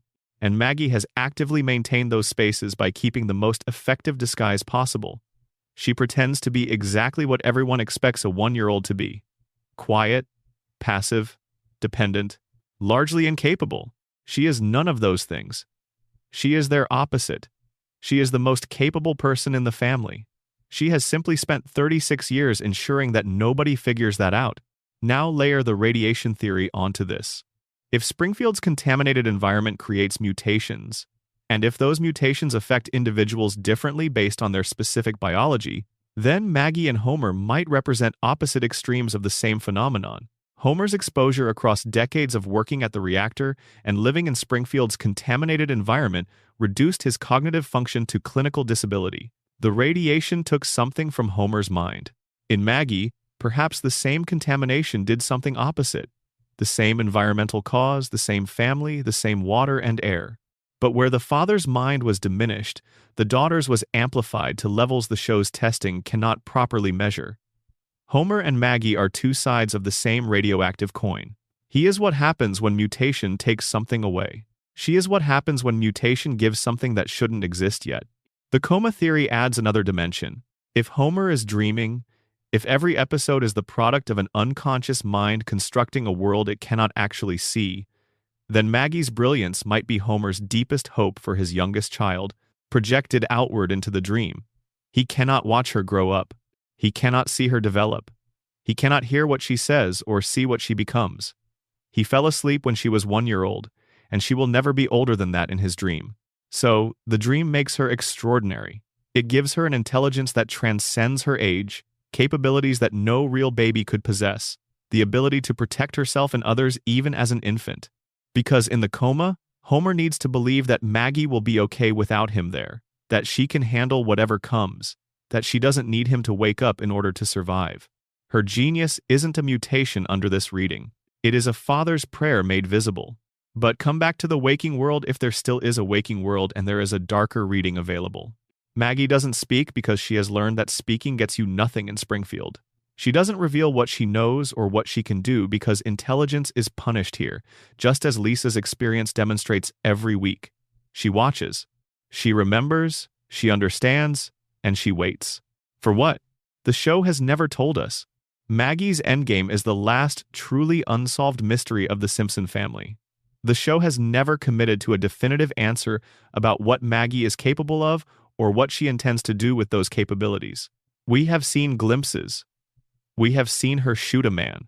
We have seen her command a room full of babies with apparent authority. We have seen her solve problems that stump the adults around her. We have seen her confirm or deny something with a single nod in a way the family trusts completely. They trust her judgment. Even when they don't realize they're relying on it, they rely on it. Maggie Simpson is 1-year-old. She cannot walk without falling down. She cannot speak beyond a handful of sounds. She holds a pacifier in her mouth and stares at the world with enormous eyes that see everything. And she is the most powerful person on Evergreen Terrace. She just hasn't decided what to do about it yet. That might be the most unsettling thing about her. Not what she has already done, but what she is still waiting to do. Behind 36 years of deliberate silence, behind that pacifier and those watching eyes, something is thinking, something is planning. Something has been observing the family and the town and the world with an intelligence that nobody suspects and nobody has yet found a way to contain. When Maggie decides to act when she finally breaks her silence and reveals what she has been carrying all this time behind the blank baby stare, Springfield won't see it coming. Nobody will, because that is exactly how Maggie designed it. Close your eyes for a moment if you'd like. Just let the ideas drift in gently. Because this next section is one of the strangest rabbit holes in the entire Simpsons story, and it opens up into something bigger than most people realize. The Simpsons has been accurately predicting the future for over 30 years. That is the popular belief. It shows up in social media posts and YouTube compilations and dinner table conversations. The cartoon from 1989 keeps telling us things that actually happen. How? Why? What is going on? Let's start with the headline cases, because you have almost certainly seen these shared online. In the year 2000, an episode called Bart to the Future depicted a possible future in which Lisa Simpson is the first female president of the United States.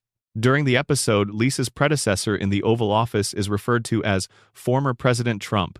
The episode aired 16 years before Donald Trump won the presidential election of 2016. The show depicted a Trump presidency as a satirical joke about where American celebrity culture was heading, and then American culture headed exactly there. Screenshots from the episode circulated so widely that they entered the broader cultural conversation beyond the show's own fanbase. People who hadn't watched The Simpsons in decades were sharing clips and asking how the writers knew. The list extends in every direction from there. In a 1995 episode, the show depicted a wrist-mounted communication device that looks remarkably similar to a modern smartwatch, at a time when the concept of a computer you wore on your wrist was still science fiction. In a 1994 episode, Homer travels to space alongside Buzz Aldrin, decades before commercial space tourism entered mainstream conversation. In a 1998 episode, Homer stumbles upon a mathematical equation on a chalkboard that appears to predict the mass of the Higgs boson particle, a particle that wouldn't be experimentally confirmed until 2012. In a 1999 episode, Homer proposes a theory that the universe might be shaped like a donut. Years later, cosmologists studying cosmic microwave background radiation found patterns suggesting the universe might actually be torus-shaped. In a 1993 episode, a flu virus originating in Asia spreads to Springfield, causing mass panic, widespread shortages, and a frantic search for treatment. The episode aired 27 years before the COVID-19 pandemic. During that same fictional outbreak, the town accidentally releases a swarm of killer bees, which felt uncannily specific when Asian giant hornets arrived in the United States during the actual pandemic of 2020. In 1996, an episode called Homerpalooza included a joke about the hip-hop group Cypress Hill accidentally booking the London Symphony Orchestra. That exact collaboration happened in 2024, when Cypress Hill performed with the London Symphony Orchestra at the Royal Albert Hall. 28 years between the joke and the reality. In a 1998 episode, the show depicted the Disney Corporation acquiring 20th Century Fox. That acquisition happened in 2019. The show also depicted video calling technology, autocorrect failures, and widespread surveillance culture years before those things became part of ordinary daily life. The internet loves these moments. They get shared with breathless amazement, questions about time travel, speculation about whether the writing staff has access to classified information. The standard framing presents The Simpsons as a prophetic text, somehow aligned with the trajectory of human events in ways that exceed coincidence. The actual explanation, according to the people who make the show, is considerably less mystical. Al Jean, the longtime executive producer, addressed this directly, and his answer was blunt. If you throw enough darts, you are going to hit some bullseyes. That's it. That's the official position. The show has produced nearly 800 episodes over 36 years. Each episode contains dozens of jokes, satirical observations, and extrapolations about American culture, technology, politics, and social behavior. When you generate that much content over that long a period, some percentage of it will align with future events through basic statistical probability. The volume alone guarantees occasional accuracy. Bill Oakley, who ran the show during several of its most celebrated seasons, was even more direct. There are very few cases where The Simpsons actually predicted something. Mostly it is coincidence, because the episodes are so old that history tends to repeat itself. Fact-checking organizations have systematically reviewed the most popular claimed predictions and found that most of them are based on trends that were already clearly visible when the episodes were written. The writers didn't predict the Trump presidency. They observed that Trump had been publicly flirting with a presidential run since the late 1980s and extrapolated the joke to its logical extreme. They didn't predict the Disney-Fox merger. They observed that media consolidation was an accelerating trend and imagined its endpoint. They didn't predict the smartwatch. They observed that computing technology was becoming progressively smaller and more personal and depicted the obvious next step. The Simpsons writing staff has historically been among the most educated in television. Multiple writers over the years have held degrees from Harvard, Yale, and comparable institutions. Many have backgrounds in mathematics, physics, computer science, and political theory. These are not people guessing randomly. They are highly informed observers of American culture who spend their careers studying patterns, analyzing trajectories, and pushing current trends to their absurd but logical conclusions. They are not predicting the future. They are reading the present more carefully than most people do and then extending the line a few steps forward. The confirmation bias element is also crucial here. The show has made thousands of predictions that never came true. Jokes about jetpacks and moon colonies, and political outcomes that went differently than the episode imagined. Nobody screenshots those. Nobody shares them. Nobody builds theories around the predictions that missed. Confirmation bias operates in one direction only. We remember the hits and forget the misses. When you filter 788 episodes of satirical content through that bias, keeping only the accurate predictions and discarding everything else, the resulting highlight reel looks very much like prophecy. So far, the official explanation holds together. Statistical probability plus educated extrapolation plus confirmation bias equals an apparent pattern of prediction. But here is where it gets genuinely strange. Because the official explanation handles most of the cases, and yet it doesn't quite handle all of them. Some of the coincidences are specific in ways that make you stop and look at the screen for a moment. The Trump prediction didn't just forecast that a celebrity might eventually run for president, it specified Trump by name.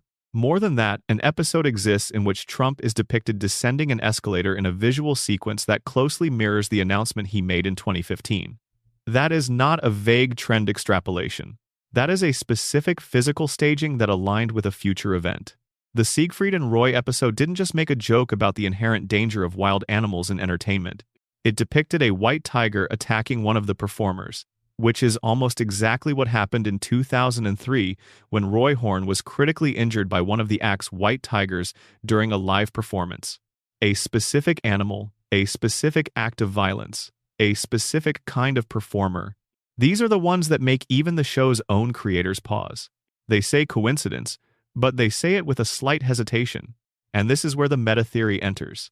The one that is more interesting than any conspiracy about time travel or prophetic writing staffs, the one that reframes the entire phenomenon. The Simpsons doesn't predict the future. The Simpsons shapes it, not through magic or prophecy, but through cultural influence, through the specific mechanism of being the most embedded piece of American media in modern history. The Simpsons has been running for longer than most of its current audience has been alive. Its jokes have become part of the vocabulary of American cultural life. Its observations have become part of how Americans understand their own world. When the show makes a joke about Trump becoming president, that joke enters the cultural bloodstream. Millions of people see it. It becomes a reference point. It becomes something people say at parties and in conversations and on social media. It makes the idea of a Trump presidency feel familiar before it happens. It primes the cultural imagination for that outcome. It makes the absurd feel inevitable by depicting it as obvious satire. When the joke becomes reality, the cultural response isn't shock. It is recognition. We've seen this. The Simpsons already did this. The show didn't predict the Disney-Fox merger. The show made media consolidation feel so inevitable that when it happened, the reaction was, of course. The Simpsons already showed us this was coming. The satire normalized the future rather than forecasting it. This is how deeply embedded the show is. Not a mirror reflecting America back to itself. Something more active than that. A lens that focuses certain possibilities, makes them feel real and imminent and ordinary, so that when they arrive we experience not surprise but a strange familiar recognition. Springfield doesn't reflect America. America has been slowly becoming Springfield. The show held up a mirror for 36 years, and the reflection went both directions. We stared into it long enough to start resembling what we saw. The nuclear plant, the corrupt billionaire, the incompetent safety systems, the population too distracted to notice how badly they're being managed, the endless cycle of disaster, followed by reset, followed by the same disaster again. Springfield isn't a prediction of where America was heading. Springfield was a diagnosis of where America already was when the show started. The writers just put it on television first. For the first 6 seasons of The Simpsons, Homer's mother was dead. That was the established fact. Abe Simpson told Homer when Homer was young that his mother had passed away. He showed Homer a grave. Homer mourned. He grew up believing that he was a boy whose mother had died and whose father was too emotionally closed off to fill the space she left. Homer never questioned this. He carried it. It shaped the way he moved through the world. And all of it was a lie. Season 7, Episode 7, Mother Simpson. Aired November 19, 1995. Widely considered one of the greatest episodes in the show's history. Here is what happens. Homer, trying to get out of a Saturday work obligation, fakes his own death. He pushes a dummy off a cliff near the power plant, and the town believes he's died. When Marge insists he go to the Hall of Records to correct the error, Homer finds something in the municipal records that stops him cold. According to the city's documentation, his mother is alive. She never died. The grave Abe showed him was not hers. It was the grave of Walt Whitman, the poet. Abe had been presenting a famous writer's headstone as his wife's burial site for Homer's entire life. Homer finds Mona at a cemetery, visiting what she believes is her son's grave. She doesn't recognize him at first. He has changed. He has become the person he became in her absence. But when he proves who he is, they have a reunion that is one of the most genuinely affecting scenes in the show's history. A grown man and his mother, separated for 27 years, finding each other beside a headstone that belongs to neither of them. Then Mona tells him the truth. She didn't die. She left. She left because staying would have put Homer and Abe in danger. Because the man who now signs Homer's paychecks, the man who has dominated Homer's entire adult professional life without ever once remembering his name, had destroyed her life and forced her to disappear. The story begins in 1969. Mona Simpson is a housewife, married to Abe, mother of a young Homer. She is, by all appearances, ordinary, living a quiet domestic life in Springfield while the world outside is burning through civil rights upheaval, the Vietnam War, the counterculture, the collapse of post-war American certainty. Then something changes. Mona is radicalized. She joins a group of activists. The show calls them hippies, but treats their cause with more seriousness than that word usually implies. And she targets a specific facility, a biological weapons laboratory owned by Mr. Burns. Pause here. Not just a nuclear power plant with safety violations, a biological weapons laboratory, a facility specifically designed to produce weaponized pathogens. Operating in Springfield, the same town where Homer was growing up, where children went to school, where families lived their lives without any knowledge that the richest man in town was manufacturing diseases a few miles from their homes. Mona and her group broke into the laboratory. They detonated what the show describes as an antibiotic bomb, designed to destroy the biological agents stored inside. During the raid, they accidentally cured the asthma of the facility's security guard, who happened to be a young Clancy Wiggum, the man who would eventually become Springfield's chief of police. The raid succeeded. The biological agents were destroyed. But as the group fled, Mona made a mistake. She stopped to help someone who had fallen in the chaos. That someone was Mr. Burns. She stopped to help the man whose weapons she had just destroyed, and Burns looked up at her face. He saw her. He remembered her. He reported her to the FBI. From that moment, Mona Simpson was a fugitive. She couldn't go home. She couldn't contact her husband. She couldn't hold her son. She couldn't explain to Homer what was happening or why she was leaving. She kissed him while he was sleeping and disappeared into the night. For 27 years, Homer woke up and his mother was gone. His father told him she was dead. And Homer spent the next 3 decades of his life living with the belief that he was the kind of son a mother would rather leave than raise. That there was something fundamentally wrong with him that made people go, that the hole in his life where his mother should have been was just how things were. Homer's entire personality, his desperate need for approval, his terror of abandonment, his willingness to endure degradation from his employer rather than risk losing his job, his compulsive clinging to Marge, his inability to project confidence or authority in any situation, all of it can be traced back to a 6-year-old boy whose mother vanished one night and never came back. Burns didn't just ruin Mona's life. He engineered the psychological architecture of Homer's. When Mona finally returns to Springfield in Season 7, Burns recognizes her almost immediately. He spots her through a cab window. He calls the FBI. The agents arrive at the Simpson house.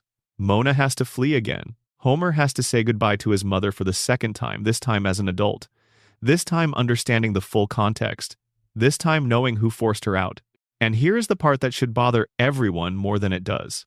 Homer knows that Burns is responsible. He has now heard the full story. He knows that the man who employs him, who has dominated his professional life for decades, is the same man who reported his mother to federal authorities and destroyed his family.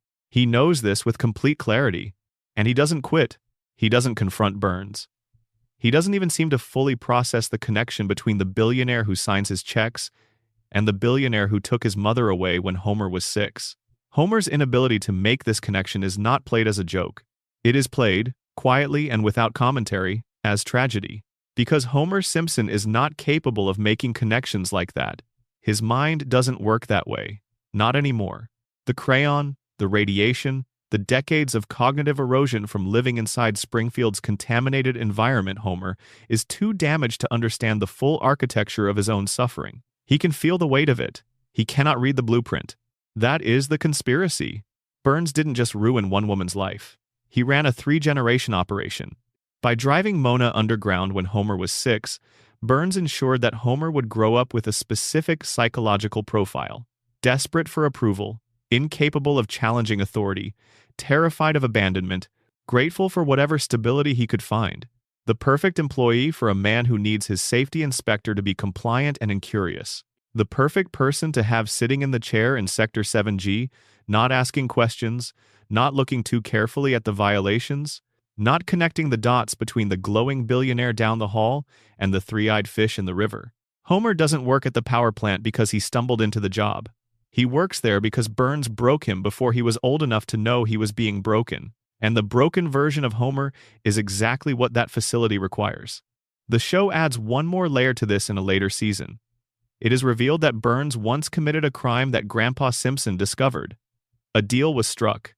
In exchange for Grandpa's silence, Burns guaranteed that Homer would always have a job at the plant. No matter what, no matter how many mistakes he made, no matter how many times the plant nearly failed under his watch, no matter how many safety violations accumulated on his record, 742 documented errors and counting, Homer would never be permanently let go. His employment was protected by a contract forged in silence between his grandfather and the man who had made his mother a fugitive. Homer's job security wasn't a cartoon convenience or a lucky break. It was a deal. A deal brokered in secret between two people who never told Homer any of it. Because telling Homer would mean explaining everything else, and explaining everything else would mean acknowledging what Burns had done to the Simpson family across 3 generations. Homer's mother was a radical who fought back against a billionaire's weapons program and lost everything for it. Her husband covered up the truth and made a deal with the man responsible. Her son grew up believing he was unloved, became cognitively impaired through a combination of environmental contamination and physical brain damage, and spent his entire adult life working for the man who stole his childhood. 3 generations, one man's grudge, and Homer, sitting in the center of it, too damaged to see the pattern, too dependent to break free. The show proved what Homer could have been in the episode where the crayon is removed. Without it, Homer is brilliant, articulate, capable of understanding his world and his situation. The man he could have been if his mother had stayed, if Burns hadn't intervened, if the system hadn't conspired to keep him small and compliant. That version of Homer exists. It lives inside him, trapped behind a crayon, and 30 years of radiation damage, occasionally surfacing in glimpses that the show provides and then takes back. Homer chose to put the crayon back in because being smart in Springfield was unbearable. The clarity was worse than the fog. But the choice was rigged from the start. Homer was never meant to be smart in Springfield. Burns made sure of that on the night Mona kissed her sleeping son goodbye and disappeared into the dark. Mona Simpson died in a later season. Her death scene is one of the show's most quietly devastating moments. Homer sits beside her. He holds her hand. He watches the mother he barely knew slip away for the last time. No joke, no reset, no gag to soften the landing. Just a man and his mother and the full weight of 27 stolen years. The Simpsons has always been a comedy, but underneath every joke, underneath every season of Homer falling down and getting back up, there is this story. A family that was systematically destroyed by one man's power and one town's incapacity to resist it. Mona fought back and lost everything. Abe made a deal with the enemy and buried the truth. Homer inherited the consequences and spent a lifetime not understanding why his life felt so heavy. And Burns won. Burns always wins. Because in Springfield, the man with the money writes the rules. And the rules say Homer Simpson will work at the power plant until he dies. Because his grandfather made a deal. Because his mother made a choice. Because the richest man in town needed a specific kind of broken man in Sector 7G. And Homer was broken before he ever clocked in. Springfield is the most famous fictional town in American history. More people can name Springfield than can name the capital of a significant portion of the actual states in the actual country. It is more recognizable than most real American cities. Its nuclear plant, its tire fire, its gorge, its harbor, its monorail system, its elementary school, its prison, its hospital, its quick E-Mart. All of these have become cultural touchstones, recognizable across multiple generations. And nobody knows where it is. Not approximately. Not regionally. Not in any consistent, reliable, map-verifiable way. Springfield's geographic location has been contradicted so many times across 36 seasons that mapping it has become its own cottage industry of fan obsession. The town borders the states of Ohio, Nevada, Maine, and Kentucky, depending on which episode you're watching. It is located on the coast and also in the heartland. It is near the Canadian border and also near Mexico. It has mountains within driving distance and oceans and deserts and farmland and forests. Its weather swings between blizzard conditions and tropical heat waves within the span of a single season. Springfield does not exist in one state because Springfield, by design, exists in all of them simultaneously. The show has spent 3.5 decades actively contradicting itself about this. Every time a clue appears that seems to narrow down the possibilities, another clue emerges in a later episode that eliminates the leading candidates. In one episode, Springfield is clearly in the northern part of the country. In another, it is unmistakably southern. Lisa's area code, glimpsed briefly, begins with digits that correspond to Missouri. The state abbreviation has been shown, in a different episode, as NT, which is not a real American state code. When Homer calls the state capital in one episode, the voice on the other end implies the state name begins with a vowel, which eliminates half the country but leaves the field wide enough to accommodate dozens of plausible options. The show gives you pieces and takes them back. It teases answers and then contradicts them. This has been going on since 1989. Matt Groening, the show's creator, addressed this directly in a 2012 interview with Smithsonian Magazine. He admitted that he named the town Springfield after Springfield, Oregon, the town near where he grew up. He had chosen the name specifically because it is one of the most common city names in America. There are Springfields in almost every state, and because the prevalence of the name would make it impossible to definitively locate the fictional town in any single real place. For approximately 48 hours after the interview published, the internet declared the mystery solved. Springfield was in Oregon. Case closed. The search was over. Then the show continued. Episodes aired after the interview that placed Springfield in geographic contexts entirely inconsistent with Oregon. The writers did not honor Groening's confession. They kept contradicting it. The mystery stayed open. Because the mystery was always the point.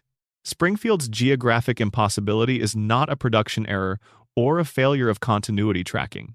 It is the show's most sophisticated recurring joke. The town has oceanfront property and mountain ranges and active volcanoes and farmland, all within driving distance of a single community. No real American city has that combination of features.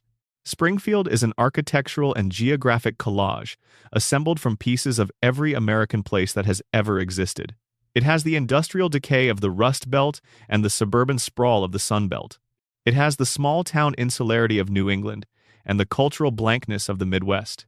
It has the environmental severity of the Mountain West and the coastal humidity of the Gulf South. It is everywhere. It is nowhere. It is the town you grew up in regardless of your actual zip code because it contains enough of every American place that some piece of it will feel familiar to anyone watching. This is the surface-level explanation, and it is entirely accurate. The intentional universality of Springfield is confirmed by everyone involved in making the show. The goal was always to create a community that resonated with the broadest possible American audience by being set in a place that could plausibly be anywhere. But under the framework of the theories we have been building tonight, Springfield's geographic impossibility takes on additional dimensions. If the radiation theory is true, if Springfield is a contamination zone where the laws of biology have been warped by decades of nuclear exposure and the residents display physical characteristics that no normal human population possesses, Why should the town's geography be held to different standards? If the people of Springfield can have 4 fingers and yellow skin and survive injuries that would kill anyone else, why should the town itself be required to obey the normal rules of American geography? Perhaps Springfield has both mountains and oceans because the contamination doesn't confine itself to affecting biology. Perhaps it affects the physical landscape as well. Perhaps whatever the power plant is doing to living organisms has done something stranger to the space surrounding it, compressing geographic features that should be hundreds of miles apart into a single impossible region, bending the territory around the plant the way extreme gravity bends space. The physics of an impossible town matches the biology of an impossible population. If the coma theory is true, the geography makes even more intuitive sense. Homer's dreaming brain doesn't contain a precise, geographically accurate mental map of the United States. It contains impressions, fragments, the emotional residue of every place he has ever visited or seen in photographs or watched on television. Mountains from a family vacation, coastline from a commercial, desert landscapes from a movie, Midwestern farmland glimpsed from a highway. His unconscious mind assembled Springfield from every American landscape he ever encountered, layering them on top of each other without regard for geographic logic, because dreams do not operate on geographic logic. Dreams operate on emotional logic. Springfield feels like America because it is made from Homer's memory of America, and his memory is scattered and incomplete and held together by longing rather than cartography. Every place he ever loved or feared or wanted to return to is folded into the dream geography of his hometown. The mountains are there because somewhere Homer saw mountains and loved them. The ocean is there because somewhere Homer stood at the water's edge and felt something he cannot name. If the principle and the pauper theory is true, if Springfield operates through collective denial and the systematic suppression of inconvenient facts, then the town's geographic uncertainty serves a very practical function. You cannot investigate a town you cannot locate. You cannot file federal charges against a nuclear power plant if the jurisdiction keeps shifting. You cannot hold anyone accountable for anything if the regulatory authority is perpetually unclear. Springfield's geographic instability isn't a comedy device in this reading. It is a legal shield. A town with no fixed location has no fixed regulatory oversight, no consistent EPA jurisdiction, no permanent state attorney general whose office has clear authority over the facility. Springfield floats between states because floating is safer than landing. Landing means accountability. Landing means someone with a badge and a map shows up and starts asking specific questions about the three-eyed fish and the cracked cooling towers and the billionaire whose body glows and who remembers events from before the turn of the 20th century. Springfield will never land because landing is exactly what Burns cannot allow. The episode Behind the Laughter, the show's 12th season mockumentary about The Simpsons as a real family, appears to finally give a definitive answer. In the original broadcast, Springfield's location is identified as Northern Kentucky. This seems conclusive. The mystery appears to be settled within the show's own storytelling. But the syndicated reruns of the same episode changed the location to a different state entirely. The show gave you the truth and then changed the truth depending on which version of the episode you were watching. Even when Springfield has an answer, the answer is not permanent. It mutates. It refuses to stay fixed. Every state in America has been theorized as Springfield's home at various points. Every theory has evidence supporting it and evidence disproving it. Fans have dedicated extraordinary effort to resolving this question over the decades, and the show has responded to every promising lead with a contradiction. The geographic ambiguity is actively maintained. It is tended carefully, the way you would tend a fire that you need to keep burning. Springfield will never be located. Not because the show cannot decide, but because the show decided long ago that Springfield is more valuable as a mystery than as an answer. A town that could be anywhere belongs to everyone. And a town that belongs to everyone is a town that no single authority can shut down. We have arrived at the theory that sits beneath all the other theories, the one that every other mystery eventually points back toward. The floating timeline, the fact that nobody in Springfield ages, and what it actually means when you stop treating it as a production decision and start treating it as evidence. Bart Simpson was 10 years old when The Simpsons debuted in December of 1989. He is 10 years old right now. Lisa was 8 then, and she is 8 now. Homer and Marge were in their mid-30s. They still are. Maggie was 1 year old, and a baby is what she remains. 36 years have passed in the world outside the television set. 0 years have passed in Springfield. The characters exist in a permanent present tense, locked at the ages they were when the show began, living through decades of technological and cultural change without adding a single year to their ages. The term for this in television writing is a floating timeline. The show's present is always the viewer's present. When an episode airs in 2025, the characters are living in 2025. When it aired in 1995, they were living in 1995. The calendar year updates, the cultural references update, the technology around them updates, but the people never do. Most long-running animated shows use this device. Most audiences accept it as a basic convention of the format. The Simpsons, however, has been running long enough that the floating timeline has created contradictions so massive that they have cracked the foundation of the show's internal reality in visible ways. The most obvious fracture is in Homer and Marge's backstory. When the show began, their history was firmly rooted in the late 1970s and early 1980s. They met in high school, they fell in love, they conceived Bart. Their courtship was anchored to a specific era, complete with the music and fashion and cultural touchstones of that time. Homer's hair, Marge's prom dress, the whole romantic history was consistent with parents in their mid-30s during the late 1980s. The math worked, but as the floating timeline continued to drag the present forward decade after decade, the backstory had to move with it. If Homer and Marge are still in their mid-30s in 2025, they did not meet in 1980. They would have met around 2005 or so, which means their high school experience was not shaped by Watergate and disco and the tail end of the counterculture. It was shaped by MySpace and the early days of YouTube and the particular cultural texture of the mid-2000s. The show has depicted this shift explicitly rather than ignoring it.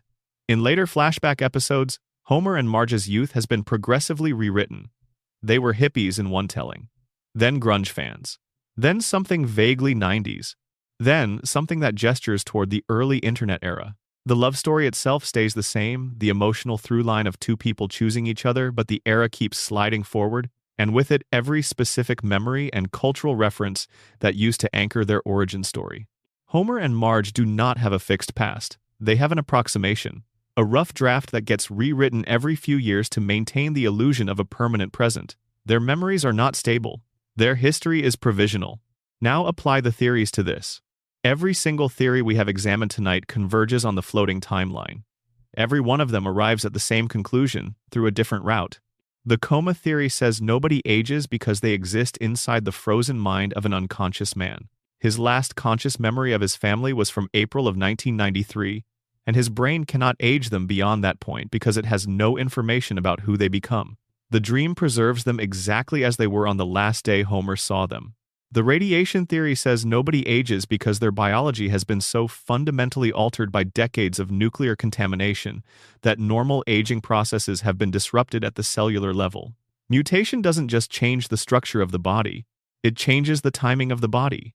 Springfield's residents age at a different rate, perhaps no rate at all because the contamination has warped their biological clocks along with everything else.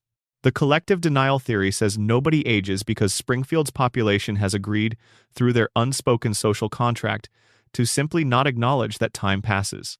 They ignore catastrophes. They forget disasters. They vote to keep comfortable lies. Why wouldn't they also agree to ignore the passage of years? If the town can vote to declare an imposter the real principal and make it illegal to say otherwise, it can vote to pretend that Bart is still 10 and will always be 10, and that is just how things are. The Burns immortality theory says that at least one person in Springfield has already found a way to cheat the normal relationship between living things and time. If a man can survive for over 100 years through artificial means, if death itself is negotiable given sufficient resources, then the concept of aging is already elastic in this universe. The rules can be bent, and if they can be bent for one person, perhaps they can be bent for a whole town. The show has imagined its characters growing up. It has done this multiple times across the series. In the season 6 episode Lisa's Wedding, we see Lisa at 23, engaged to be married, living in a future where she has become exactly who her 8-year-old self suggested she would. The future depicted is detailed and emotionally true. Lisa has grown into her intelligence and her loneliness and her endless hopeful search for genuine connection. The episode proves that the show can envision these characters as adults. It can tell stories about who they become when time is allowed to work on them. But it is always one episode, a glimpse through a window that closes immediately afterward. Lisa returns to being 8. Bart returns to being 10. The future is sealed away, and the permanent present resumes as if the glimpse never happened. The show can imagine growth. It refuses to allow it. This is where the mystery expands outward from the specific world of The Simpsons and becomes something larger, because the floating timeline isn't just a narrative device. It is, this theory proposes, a statement about what America needs from its stories. The Simpsons is the American family. They have been the American family for longer than any other fictional household in the history of the medium. And the American family, as the show depicts it, cannot be permitted to change. Homer must always be middle-aged and bumbling and fundamentally good-hearted beneath the incompetence. Marge must always be patient, must always be the quiet weight-bearing wall that holds the whole structure standing. Bart must always be 10 years old and rebellious, the pure expression of every child's desire to refuse the rules and get away with it. Lisa must always be 8 years old and brilliant and lonely, perpetually asking the questions that the world around her does not want to answer. Maggie must always be silent, always watching, always the smallest one in the room. The structure must be preserved, the dynamic must hold. Because the moment the Simpsons are allowed to age, the moment Bart graduates and goes to college and becomes something other than a 10-year-old boy, the moment Lisa leaves Springfield for a life that actually makes sense for her capabilities, the moment Maggie speaks her second word and starts becoming someone, the show is no longer a comedy. It is a story about loss, about the passage of time, about the way families that were once everything to each other eventually drift into separate lives, and the house on Evergreen Terrace sits quiet on Thursday evenings. And we cannot have that story. Not with these characters, not with this family. The floating timeline is not something the show imposes on the audience. It is something the audience imposes on the show. We need them to stay. We need Bart to always be 10. We need the couch gag to always play. We need Friday night at the Simpsons house to last forever, because it has been lasting forever for as long as most of us can remember. And the idea of it ending is the idea of something essential ending with it. The loop is not their prison. It is ours. We built it. We maintain it. We tune in every week to confirm that the walls are still standing, and the family is still intact, and the timeline is still floating. And every time we watch, every time we laugh, every time we quote a line from an episode that aired before many of us were born, we tighten the loop a little more. We make it a little harder for Springfield to become something other than what it has always been. Because if it changes, if the timeline stops floating and starts landing, if Bart turns 11 and Lisa turns 9 and Maggie says her second word, then the show ends. And the show ending means admitting that the version of America it represents, the chaotic, optimistic, eternally returning version of the working-class family, was always fragile, was always temporary, was always only one birthday away from dissolving into something we might not recognize as home. So we hold them still. We press pause in 1989 and we never press play. And here we are 36 years later, watching the same family in the same house on the same street in the same impossible town, waiting for something to change, knowing it won't, because we won't let it. We are getting close to the end of tonight's journey through Springfield. But before we bring everything together, there are 2 more figures who deserve our attention. One of them is a background character who dies so frequently that it should qualify as a Springfield public health crisis. The other is the nicest man in town, who may be, under the right light, the most quietly devastating character the show has ever produced. Let's start with Hans Moleman.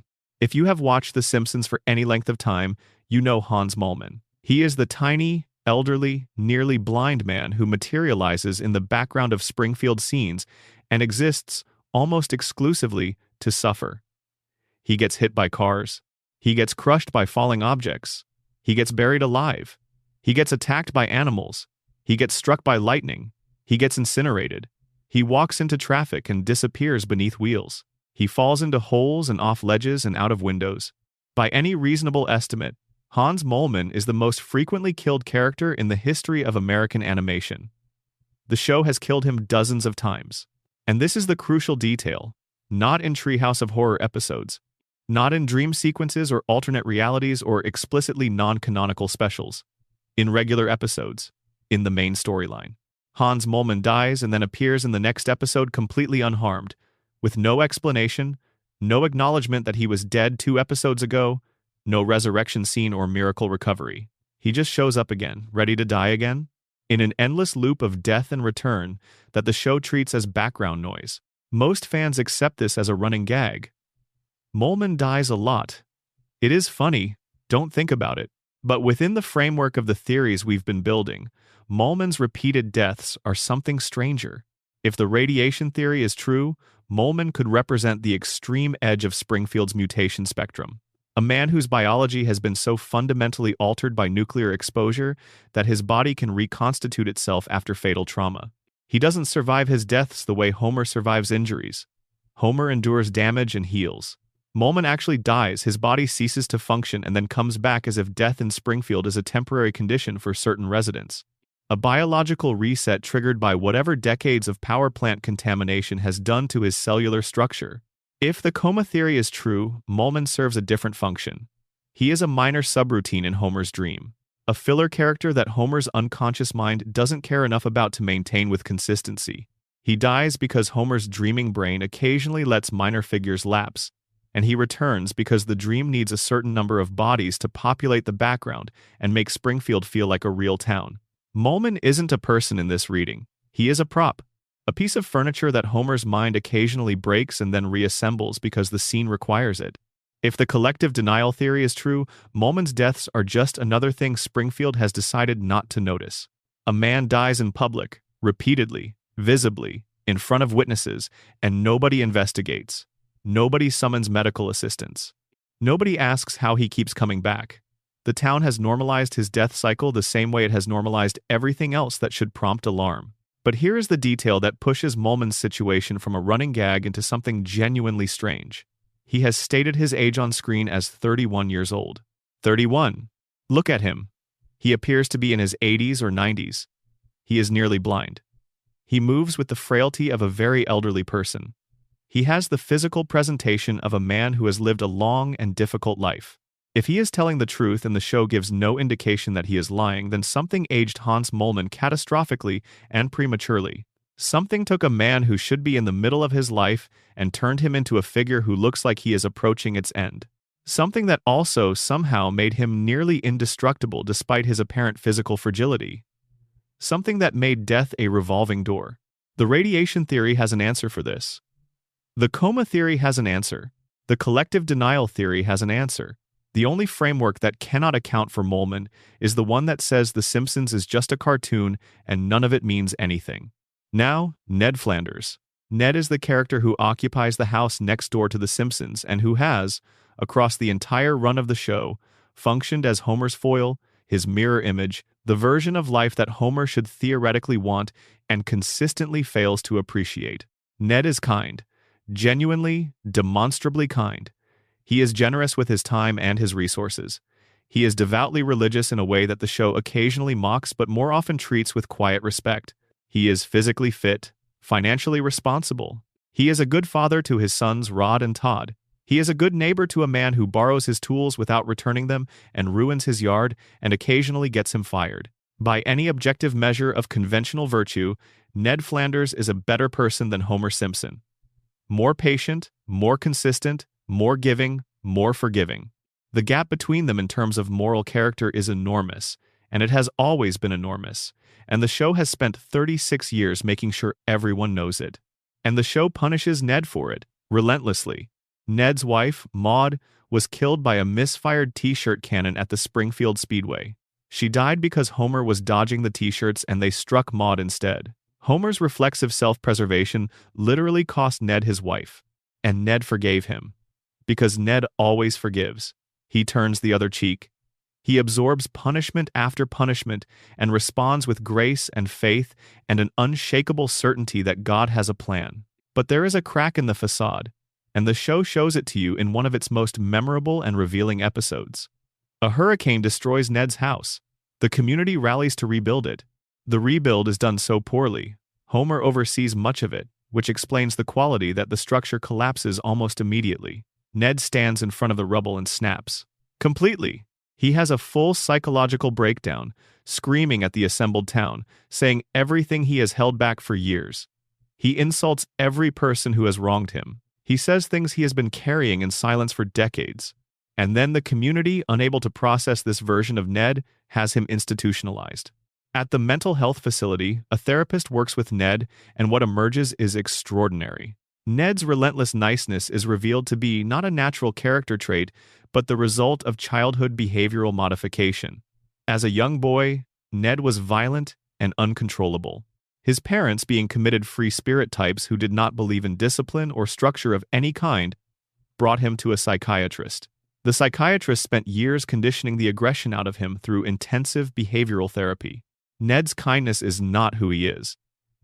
It is a psychological cage built around the person he actually is, a cage constructed during childhood by a professional who literally treated the rage out of him. Everything about Ned reads differently once you know this. His patience with Homer is not saintly, it is pathological. His brain was wired through years of therapeutic conditioning to suppress anger at all costs. He cannot fully access his own fury regardless of what is done to him.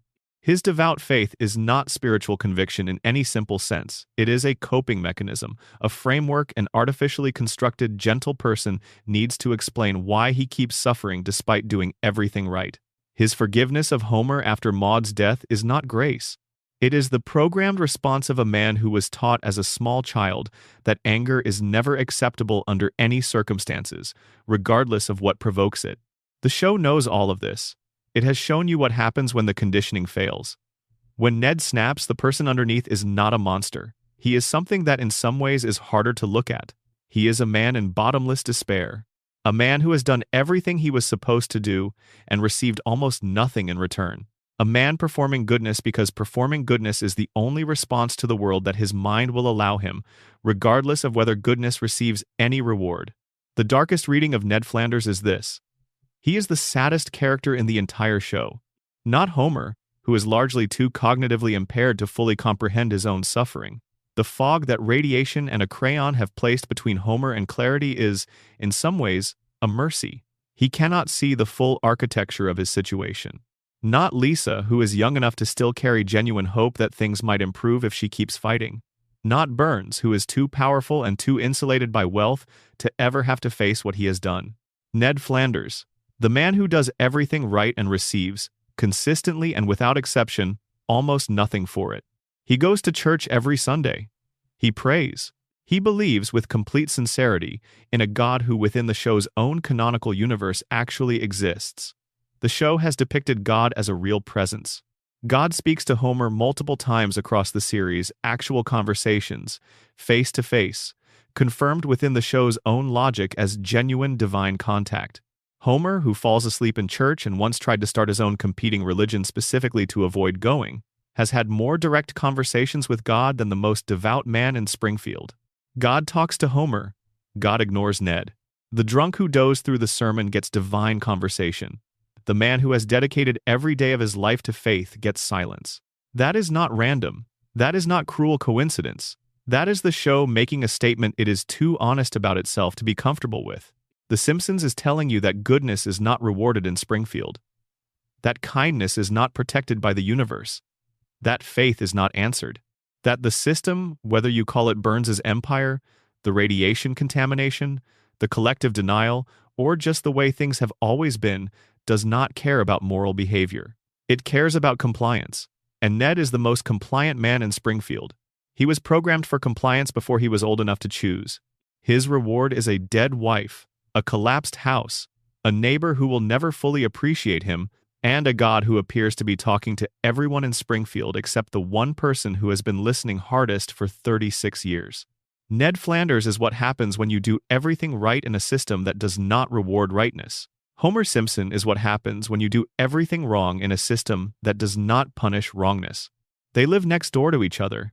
They have lived next door to each other for 36 years. The gap between them, the gap between the man who tries and the man who doesn't, between the man who suffers and the man who stumbles forward, between the man the system was built for and the man it grinds against, that gap has never once closed. Because in Springfield, the gap doesn't close. The system is not designed to close it. The system is designed to keep Homer at the plant, and Ned at the church, and Burns at the top, and Moleman in the ground, and everyone exactly where they are, forever, in a loop that does not break, and a timeline that does not move, and a town that does not age. Let's rest here for a moment. You've been patient tonight, following these threads through 36 seasons of Springfield, from the cracked cooling towers to the hospital room in 1993, to the parking lot where a billionaire was shot to the basement where human skeletons were never explained. Your eyes might be heavy by now. That's okay. That is in fact exactly right. Let the last section come to you gently, because this is the part where everything connects. We have spent a long time in Springfield tonight.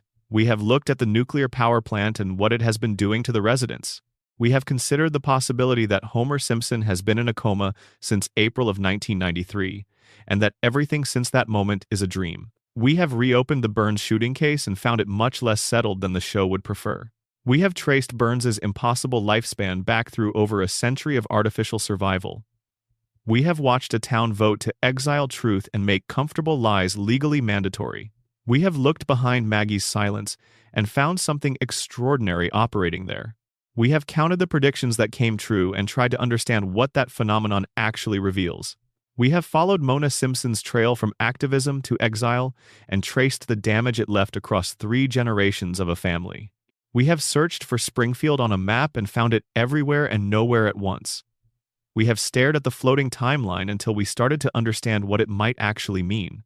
Every single theory we've explored uses different evidence, different logical frameworks, different assumptions about what the show is and what it is trying to say. Some of them are mutually exclusive in their specifics. The show is either literally about a comatose man or it isn't. Burns is either genuinely over a century old or the show's timeline is too elastic to support that reading.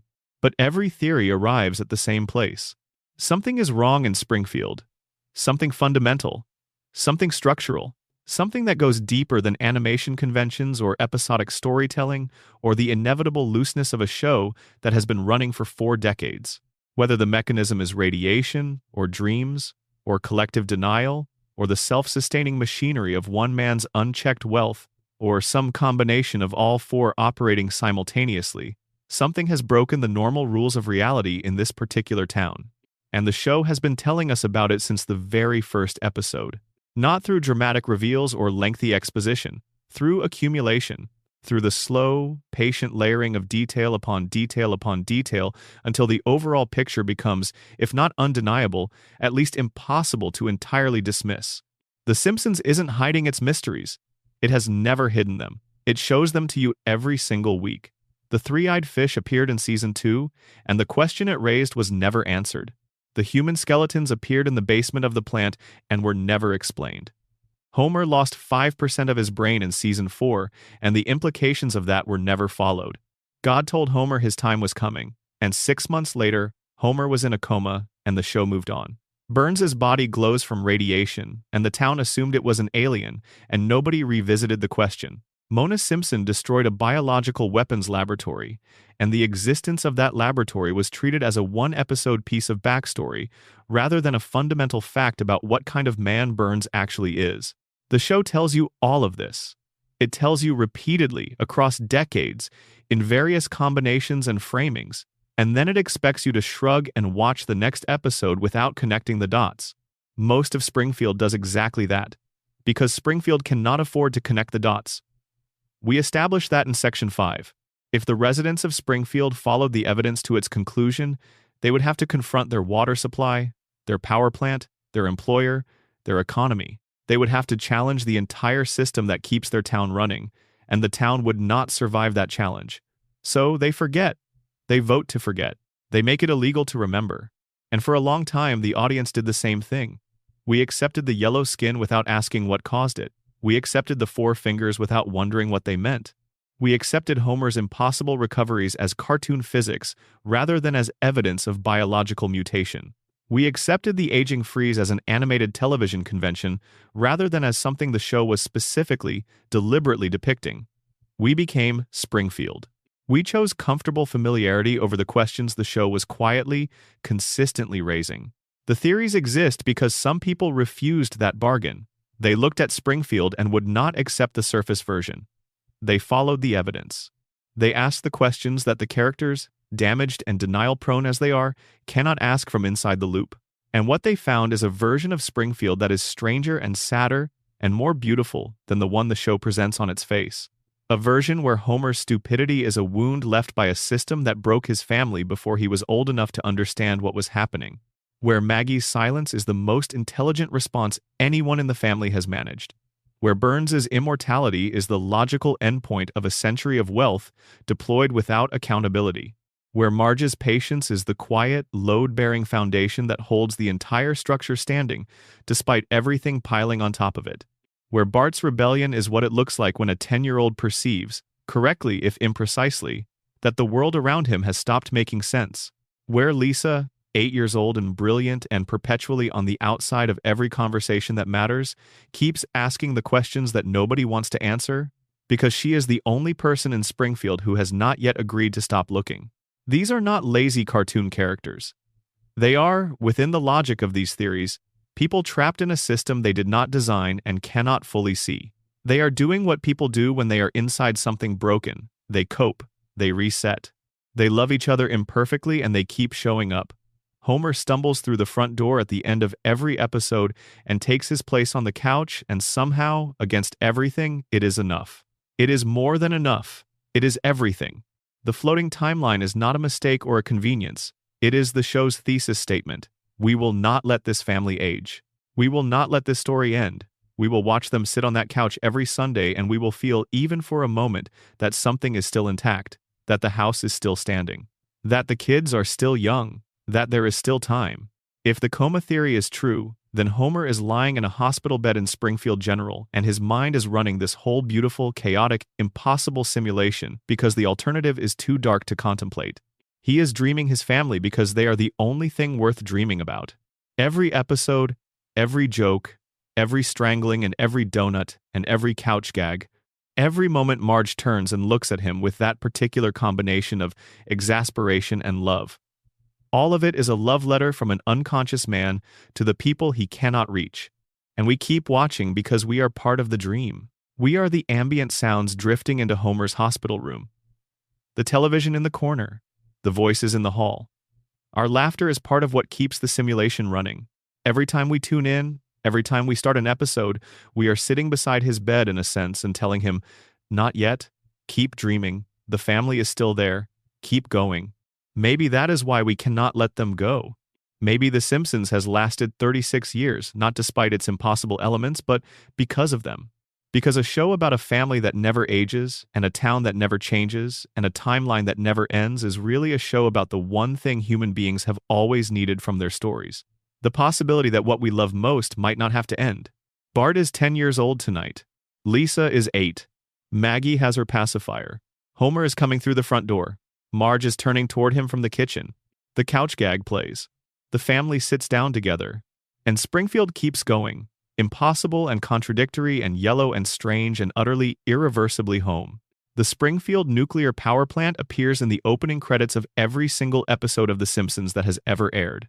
Think about that for a moment. The very first thing you see after the clouds part and the show's title card appears, before you meet the family, before you see the school or the house or any of the characters, is the cooling towers of the power plant. Smoke drifts upward from them. The silhouette is unmistakable. The plant is the establishing image of Springfield. Not the town hall, not the school, not the church. The nuclear plant, breathing its invisible contents into the air of the town below. This was a deliberate, creative decision. Matt Groening and the early writers wanted the power plant to be immediately, visually central to the world of the show. They wanted it looming there in the background the way that certain truths loom in the background of comfortable lives, ever-present, impossible to fully ignore, easier to stop looking at than to actually address. The opening sequence also shows Homer working at the plant, and failing at his job, he accidentally takes a glowing piece of nuclear material home in his shirt pocket and loses it behind the couch. He carries radiation home, every evening, into the house where his wife and children live. And then he finds the couch and sits down, and the family laughs and the credits play. There is a reading of the opening sequence that most people never apply to it. Homer, every single day, brings the contamination home. The yellow skin of Springfield's residents is the most obvious visual characteristic of the show, the detail that makes The Simpsons immediately recognizable to anyone who has ever seen a single frame of it. The explanation offered by the show's creators is that yellow reads better on television than human flesh tones, and that yellow characters are instantly distinguishable from real people in a way that sharpens the satire. This is true as a production note, but the radiation theory offers a biological explanation alongside it. Radiation sickness at certain levels can cause jaundice, a yellowing of the skin, and eyes caused by liver strain from exposure to abnormal compounds. Chronic low-level radiation exposure, sustained over years and decades, can cause ongoing discoloration in populations living near contaminated water. Springfield's residents drink from a contaminated supply. They have been drinking it for their entire lives. Within the show's own logic, the yellow skin is not just an art style. It is a symptom. Homer's job as a safety inspector at a nuclear plant is not just a convenient source of comedic scenarios. It is a precisely chosen metaphor for the relationship between the American working class and the systems that employ them. Homer's incompetence represents the complete absence of genuine worker oversight of industrial processes. His continued employment, despite that incompetence, represents the way employers maintain the appearance of safety compliance while valuing unquestioning attendance over competent monitoring. His paycheck arriving reliably regardless of what he does is the bargain that millions of American workers have accepted: security in exchange for inspection. This is what Burns is buying when he keeps Homer employed despite everything.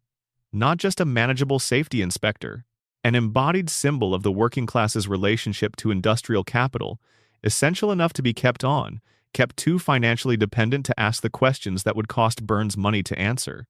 The show's specific choice of radiation as the central contaminating agent made complete sense in the context of 1989, when The Simpsons first aired. 3 Mile Island had occurred 10 years earlier. Chernobyl had happened just 3 years before the premiere. The Cold War, which had maintained nuclear weapons as a constant background terror in American consciousness for 4 decades, was only just beginning to wind down.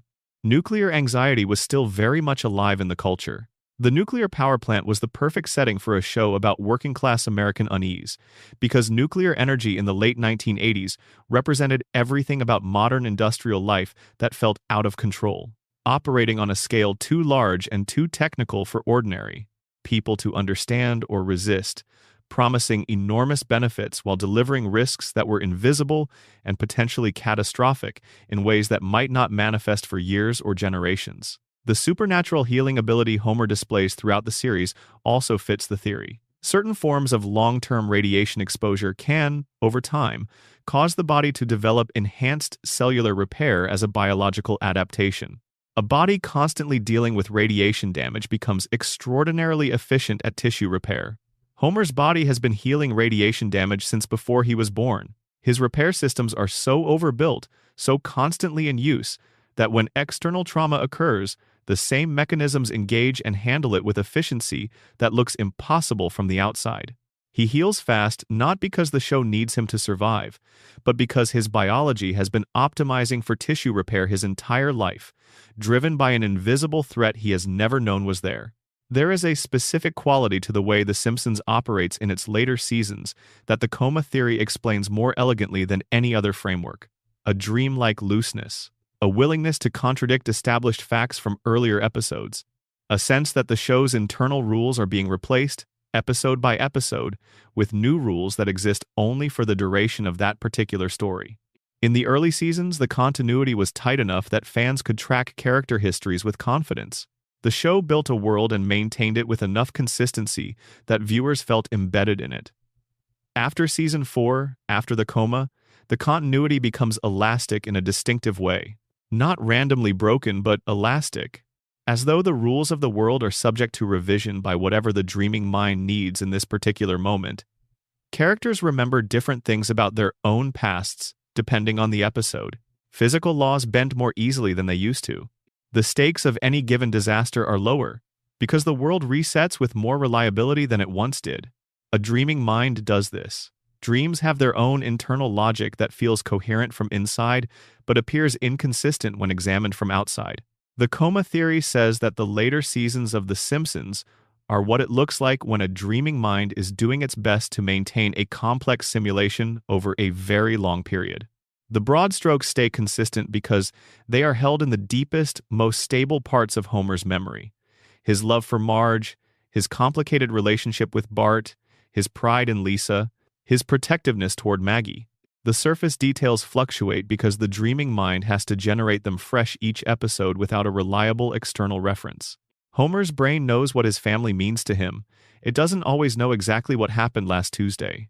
There is also the matter of Homer's relationship with pain in the later seasons. In the early episodes, when Homer was hurt, it registered.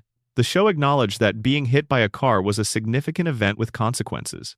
As the series progressed, Homer's pain threshold seemed to rise until he was absorbing punishment that would hospitalize a normal person and bouncing back within the same scene. The coma theory explains this as a deteriorating pain simulation. Homer's unconscious mind is increasingly unable to convincingly model the consequences of physical trauma because it is running on less and less cognitive fuel as the years pass. The brain knows that things are supposed to hurt.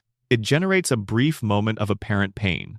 Then it moves on, because maintaining a realistic simulation of recovery requires more processing than the deteriorating brain can sustain. Easier to just have Homer be fine. The dream gets stranger over time. The rules get looser. The plots get more surreal. The celebrity appearances multiply. Homer's coma has been getting deeper for 36 years. The show has been getting stranger for 36 years. On the Who Shot Mr. Burns mystery, there is a dimension that most discussions miss. Burns's account of the shooting is the account that solved the case, but his testimony was delivered while emerging from a coma after sustaining a gunshot wound in a hospital room. His cognitive state was not optimal for reliable eyewitness identification, and yet his account was accepted without challenge. No one questioned whether Burns, fresh from a coma, might be confused. No one asked whether his memory might have been distorted by blood loss or medication or the disorientation of recovery. His word was accepted as settled fact on the basis of his status alone. This is how power works in Springfield. Burns's testimony is automatically credible in a way that any other residents would not be. If Homer or Moe or groundskeeper Willie had come forward with the same vague, unverifiable account of a dramatic incident, the investigation would have continued. Instead, the richest man in town pointed at a baby from his hospital bed, and the police closed the file. The mystery was never really a mystery in the procedural sense. It was always going to end wherever Burns pointed. The mechanism of Springfield's collective denial is more accurate to real social psychology than most people recognize. Social psychologists use the term collective amnesia to describe what happens in real communities when a shared trauma or scandal is too disruptive to the community's self-image to be openly processed.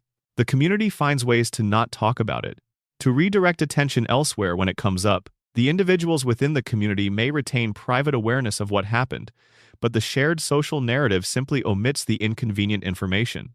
This happens in towns where factories have contaminated water supplies. It happens in communities where prominent local figures have committed serious wrongs.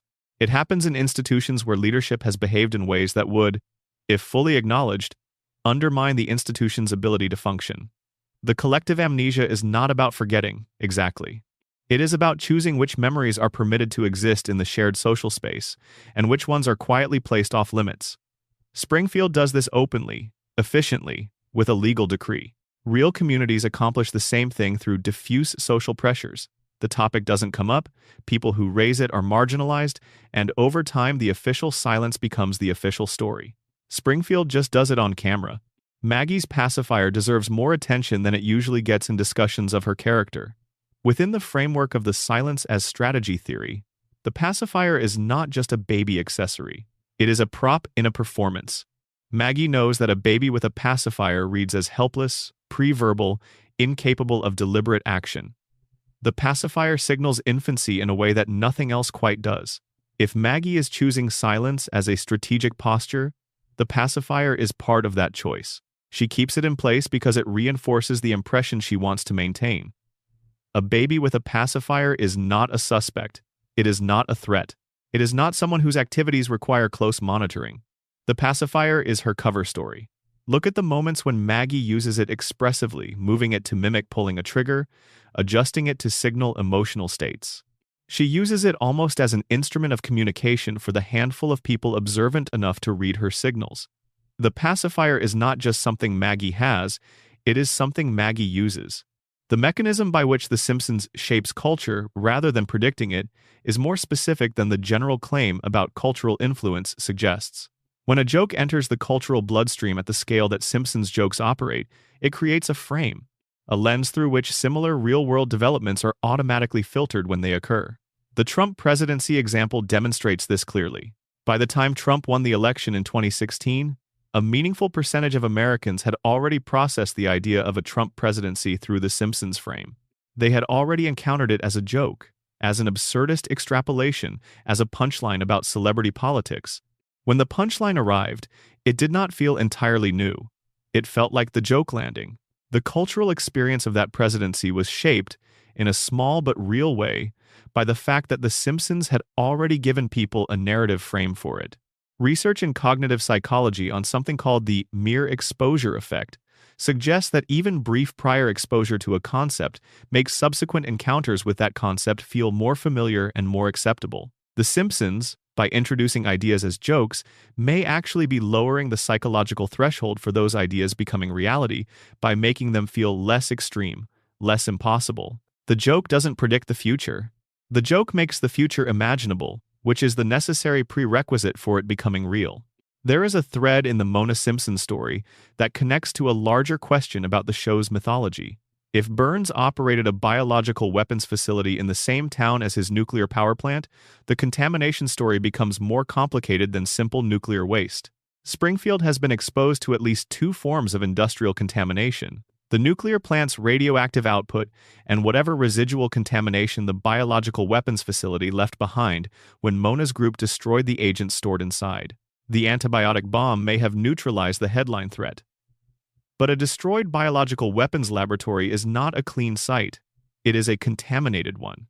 Fermentation equipment, chemical precursors, stabilization compounds, waste streams from the production process, none of these disappear when the active pathogens are destroyed.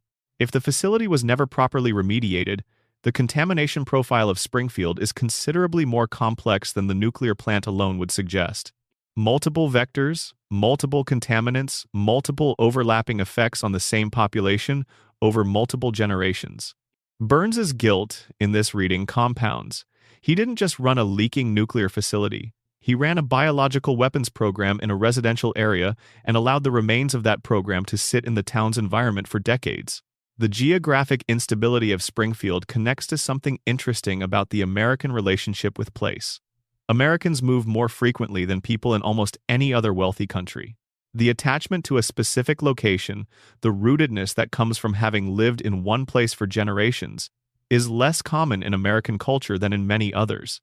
Springfield responds to this cultural reality by being simultaneously nowhere specific and everywhere generally. It doesn't require you to have grown up in a particular region to feel like Springfield is your town. The mountains or the coast or the desert or the farmland, one of these will be the landscape of your childhood, or at least of your imagination of American childhood. The show's creators understood this from the beginning. The specific choice of Springfield as the name one of the most common city names in America, appearing in dozens of states, was a signal of this intent. Springfield is not a specific place. Springfield is the idea of a specific place, the feeling of a specific place, the particular quality of intimacy and familiarity that comes from having grown up somewhere small enough to know all its corners. The fans who have spent decades trying to locate Springfield are, in a sense, missing the point. They are looking for a dot on a map when the show is trying to give them the entire map at once. Springfield is every American town that ever existed, and every American town is a little bit Springfield. The Lisa's wedding episode deserves extended attention in the context of the floating timeline because it does something that most flash-forward episodes of long-running shows do not attempt. It commits to a specific vision of who these characters become. In the 2015 future depicted, Lisa is 23 years old and engaged. She has become exactly the person her 8-year-old self suggested she would: thoughtful, principled, slightly lonely, searching for genuine connection in a world that doesn't quite provide it. Her intelligence has not dimmed. Her sense of justice has not been eroded. She has held on to the things that made her recognizably Lisa even as she has grown into someone capable of navigating a more complex world. The episode is genuinely moving because it doesn't just age the characters visually, it ages them emotionally. It shows you what time actually does to these specific people. And then it ends. Lisa is 8 again. The future is sealed away. The permanent present resumes. The show can imagine these characters as adults with fully realized interior lives. The argument that aging The Simpsons would ruin the show because we don't know what they'd become is demonstrably false. The show knows exactly what they'd become and has shown us, in glimpses that are always taken away. The choice to keep them static is therefore not a narrative limitation. It is a choice, deliberately, repeatedly reaffirmed. The family is more valuable to the culture as symbols than as fully realized aging characters. And the audience has endorsed this choice continuously for 36 years. We keep coming back. We have confirmed, again and again, that we want them to stay exactly as they are. We are as much the architects of Springfield's stasis as the writers. Ned Flanders' childhood conditioning is worth sitting with longer than the show encourages. He was, by the show's account, a genuinely troubled child. Not mischievous in the way Bart is mischievous. Bart's disruptions come from energy and creativity and a desire to assert himself. Ned's childhood behavior was described as violent, as genuinely out of control. His parents, committed free-spirited types who did not believe in discipline, brought him to a psychiatrist, and the psychiatrist's solution was systematic behavioral reconditioning. Not therapy in the sense of helping Ned understand his feelings. Reconditioning in the sense of making specific emotional states inaccessible through years of intensive work on a developing brain. The anger didn't disappear from Ned. The capacity for anger didn't go away. It was suppressed, buried under layers of programmed pleasantness, made unreachable. When the hurricane finally breaks the wall and Ned's authentic response to his life comes out, it is terrifying, not because it is violent, but because of how completely justified it is. The rage is correct. The conditioning is what is broken. And Springfield's response to authentic, justified rage from Ned is to commit him, to medically define his honesty as a symptom. The community cannot hear what Ned is saying when he finally says it, so it medicalizes the messenger. Hans Moleman's 31-year-old claim should be taken seriously as a canonical fact rather than dismissed as a throwaway joke. If he is telling the truth about his age, and the show gives no indication that he is lying, then something in Springfield aged him approximately 60 years beyond his biological age. The most direct explanation is the radiation theory. If Springfield's contamination can affect cognitive function in Homer, amplify intelligence in Maggie, and sustain burns through a fatal disease load, then catastrophic premature aging is not a stretch. Whatever the plant is doing affects individuals differently. For Moleman, the effect has been to burn through decades of biological time in a fraction of the calendar years that would normally represent it. His near indestructibility may be a compensating adaptation. A body experiencing accelerated aging might develop compensatory cellular repair mechanisms to prevent complete systemic failure. The same processes that are aging him rapidly are also, paradoxically, preventing the aging from killing him at its natural pace. He survives not through cartoon logic, but through the same biological desperation that keeps Burns alive between treatments. There is something worth noting before we finally let Springfield rest. The theories in this conversation are built from genuine evidence, from specific episodes, specific lines of dialogue, specific visual details that the show has produced across 36 years. They are not inventions, they are readings. They are what happens when someone watches the same show carefully enough, long enough, that they begin to see it differently. Every theory here invites you to watch the show alongside how you always have, with warmth and affection and the comfortable familiarity of something you have loved for a long time, but also with one eye on the shadows behind the jokes, on the three-eyed fish and the cracked towers and the man in the hospital bed who is, perhaps, still dreaming. Springfield rewards that kind of attention. It has been rewarding it for 36 years. There is always more to find.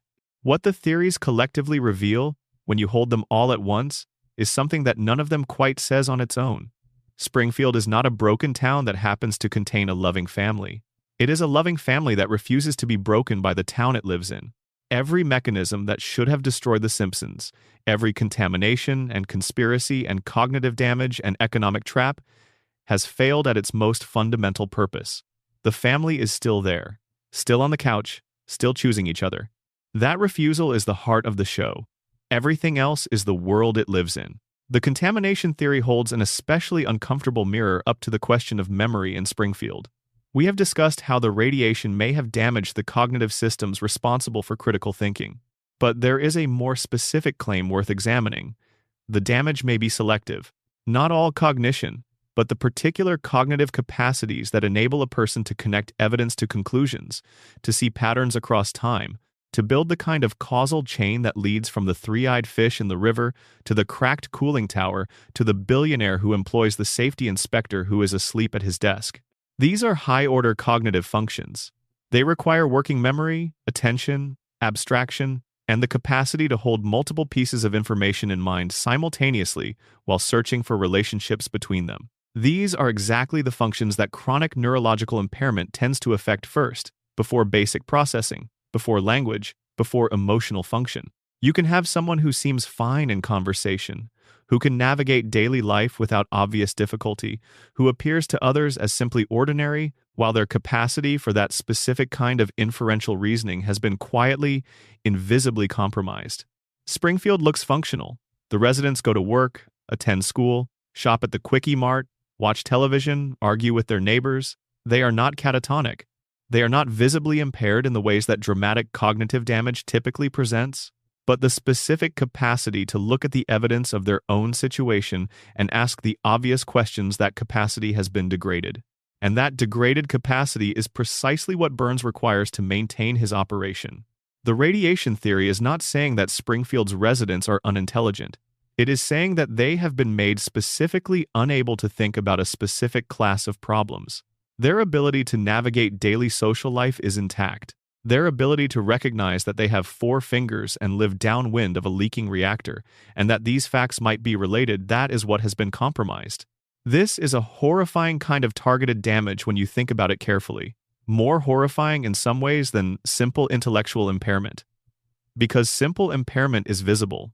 People can compensate for it, accommodate it, support the person experiencing it, but damage that looks like normalcy, that allows its victim to move through the world without appearing obviously impaired, while robbing them of the specific cognitive tools they would need to understand their own situation, that damage is invisible to the people who have it and to the people around them.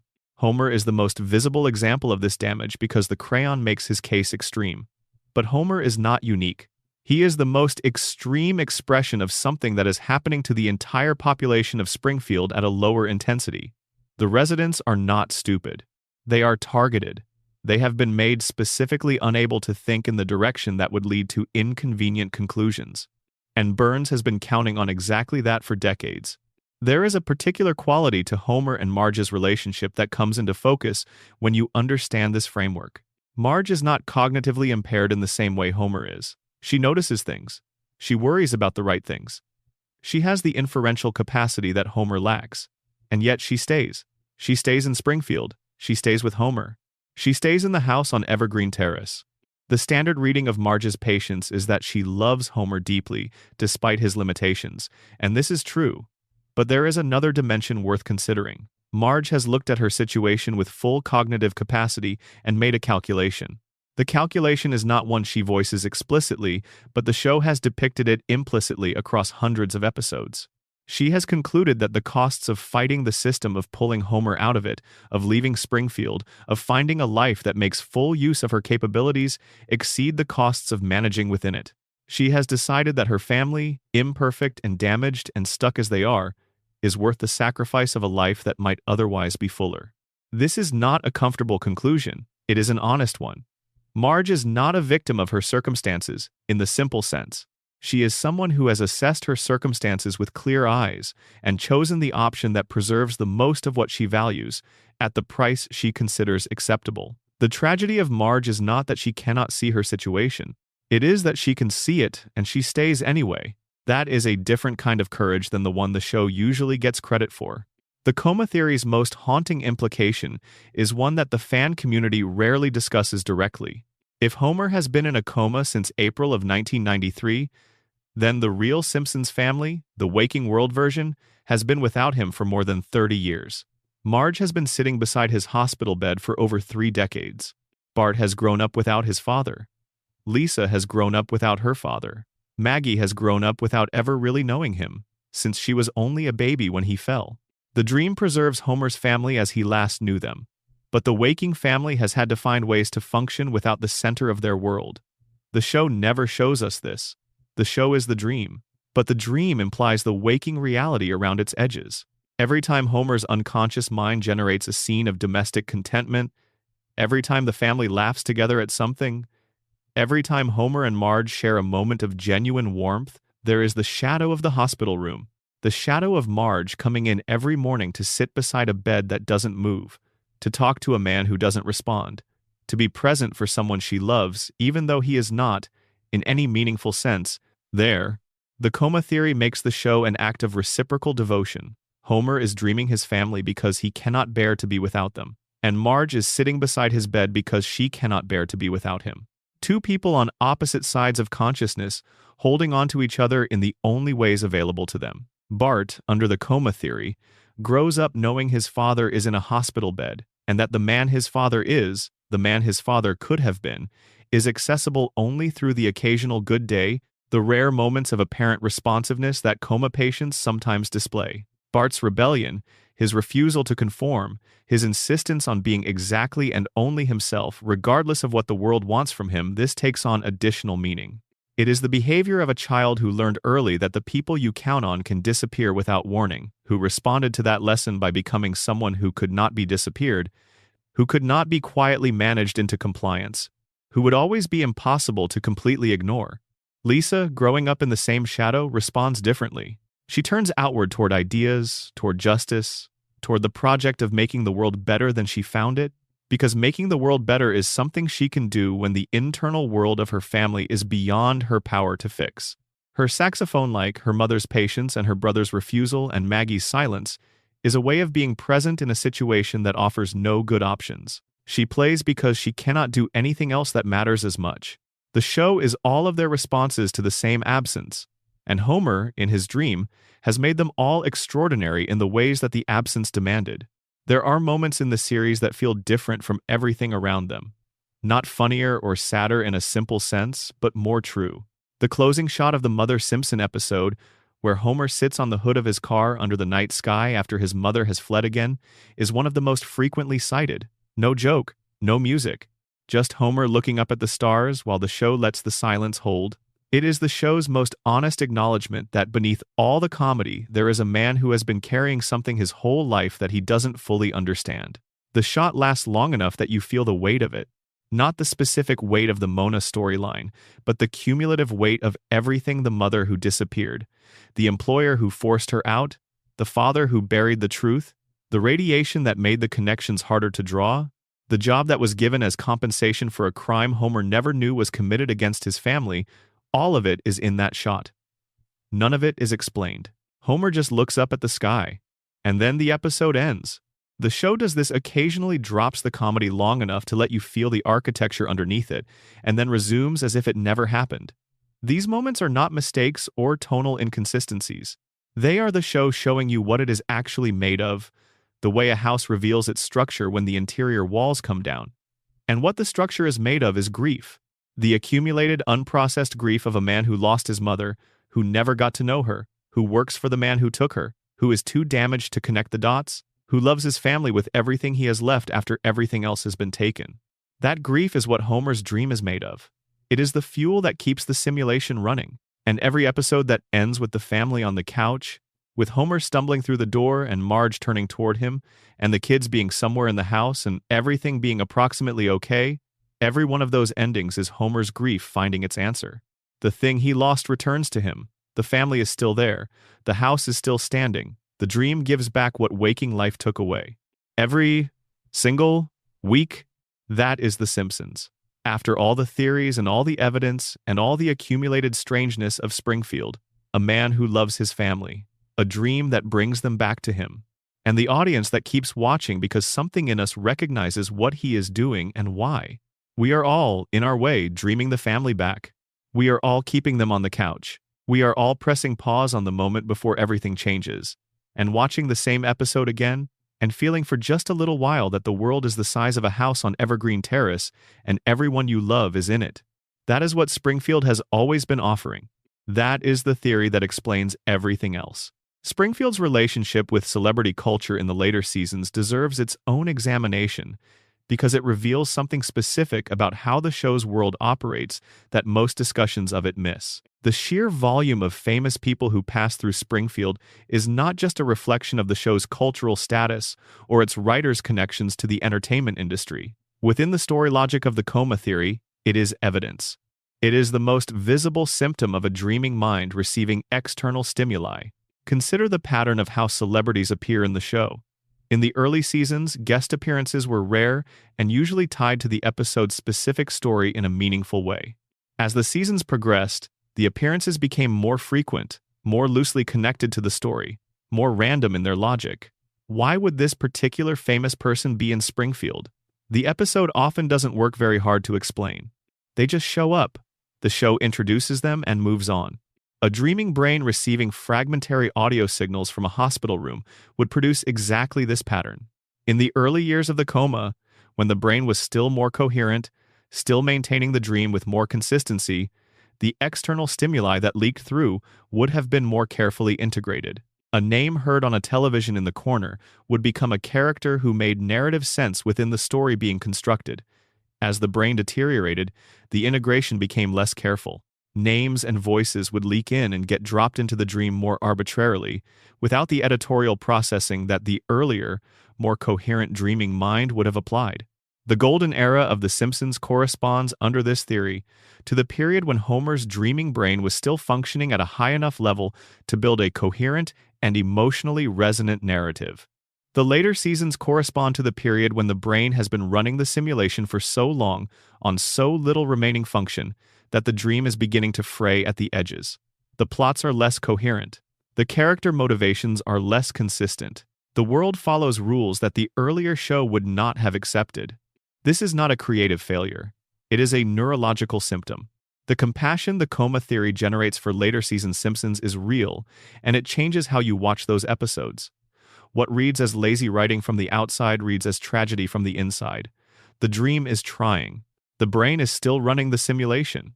Homer is still in there, still generating the story, still dreaming his family back to him episode by episode, but the resources are thinner now. The coherence is harder to maintain. What comes through is less polished than it once was because there is less processing power to polish it with. And yet, the family is still there. Homer still makes it home. Marge still turns toward him. The children are still in the house. Even a deteriorating dream gets the essential things right. Because the essential things are the deepest things. The things that are held in the most fundamental levels of memory. Below the surface coherence that can fray, in the bedrock of who Homer is and what he loves. The details can go wrong. The plots can fail. The celebrity appearances can be inexplicable. But the family remains intact, because the family is the thing the dream was built to preserve in the first place. That is why the show still works, even in the seasons that critics have written off. The surface has deteriorated, the bedrock has not. There is also something worth saying about the specific way each member of the Simpson family appears in the context of these theories as individuals, rather than as a collective. We have discussed them as a unit and as a family, but each of them represents something specific that the theories illuminate differently. Homer represents the primary victim of Springfield's systems, the man who has been most directly shaped by the contamination and the conspiracy and the absence of his mother and the presence of Burns in his life. But Homer is also the show's most essential character, because he is the one who refuses to be made fully by any of it. Despite the IQ of 55, despite the crayon, despite the decades of radiation exposure and cognitive damage and the weight of what was done to his family, Homer loves. He loves Marge with a sincerity that embarrasses him sometimes, that he cannot always articulate, that comes out in gestures that are more honest than any words he could find. He loves his children in the clumsy, physical way of someone who has not been shown how to love, but knows he must try anyway. His love is not sophisticated. It is not always effective, but it is real, and it is deep, and it is the thing that the dream is built around because it is the thing that Homer was most afraid of losing when the vending machine fell. Marge represents the counterweight. Where Homer is the person the system most directly affected, Marge is the person who most clearly sees the system and manages it anyway. Her intelligence is not the obvious kind. It is not Lisa's kind, the intellectual, articulate, formally expressive intelligence that wins arguments and earns citations. It is the quieter kind. The intelligence of someone who has learned to read people and situations and to make the smallest possible adjustments that produce the largest possible stability. She is the person in the family who most clearly understands what is happening and who has chosen, with full knowledge, to keep choosing it. Her love is not naive. It is honest about its costs and it pays them anyway. Bart represents the show's argument about what resistance looks like when the system has not yet fully gotten to you. He is 10 years old, and the system has not yet made him compliant. He resists school not because he is stupid, but because school is asking him to become something that feels false. He resists authority not because he is troubled, but because authority in Springfield has never demonstrated that it deserves deference. His pranks and schemes are the behavior of someone who perceives, correctly if imprecisely, that the structures around him are not as legitimate as they claim to be. The show loves Bart because the show knows that his refusal is not the problem. It is one of the last honest responses to Springfield that anyone in Springfield is capable of. Lisa is the most consciously lonely member of the family and the most consciously brave. She knows what she knows, she sees what she sees, and she insists on saying it even though saying it costs her every time. Her relationship with Springfield is the most explicitly adversarial, because she is the one who refuses the collective amnesia. She cannot pretend the three-eyed fish didn't mean something. She cannot pretend the contamination is not happening. She cannot pretend that the system around her is serving anyone but the person at the top. And she says all of this, clearly and with evidence. And Springfield turns away from her, and she keeps saying it. The show built a character who is always right and always ignored, and who keeps going anyway. That is not a comfortable thing to do, but it is one of the most honest things the show has ever done. Maggie, as we have discussed, is the wild card. She is the one the theories cannot fully account for because she has not yet played her full hand. Every member of the family has had their defining moments, their arcs of revelation, their clearest expressions of who they are.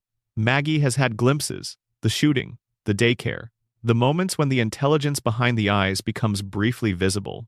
But the full picture remains open. Her silence is a kept promise.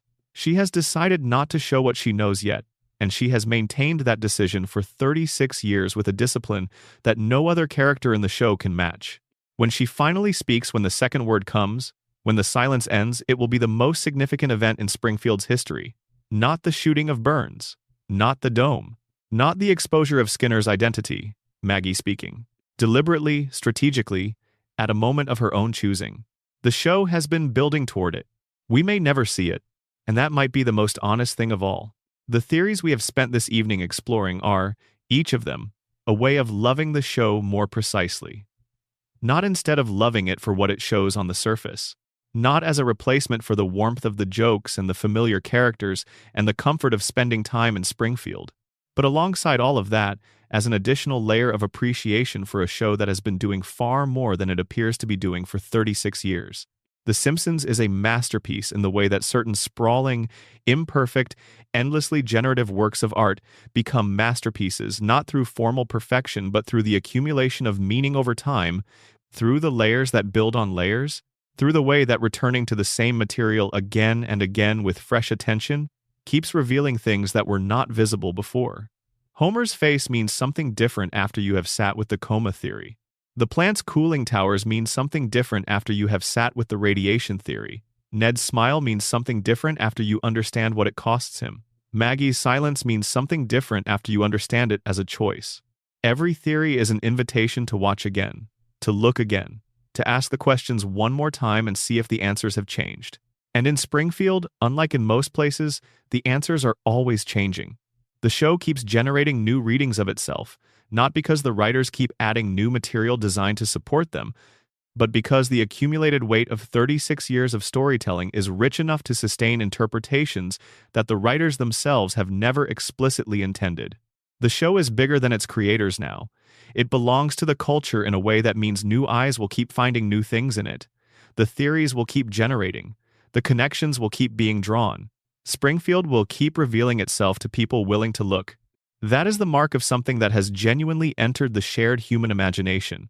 Not because it is perfect, not because it is always great, but because it is alive in a way that most things made for entertainment are not alive.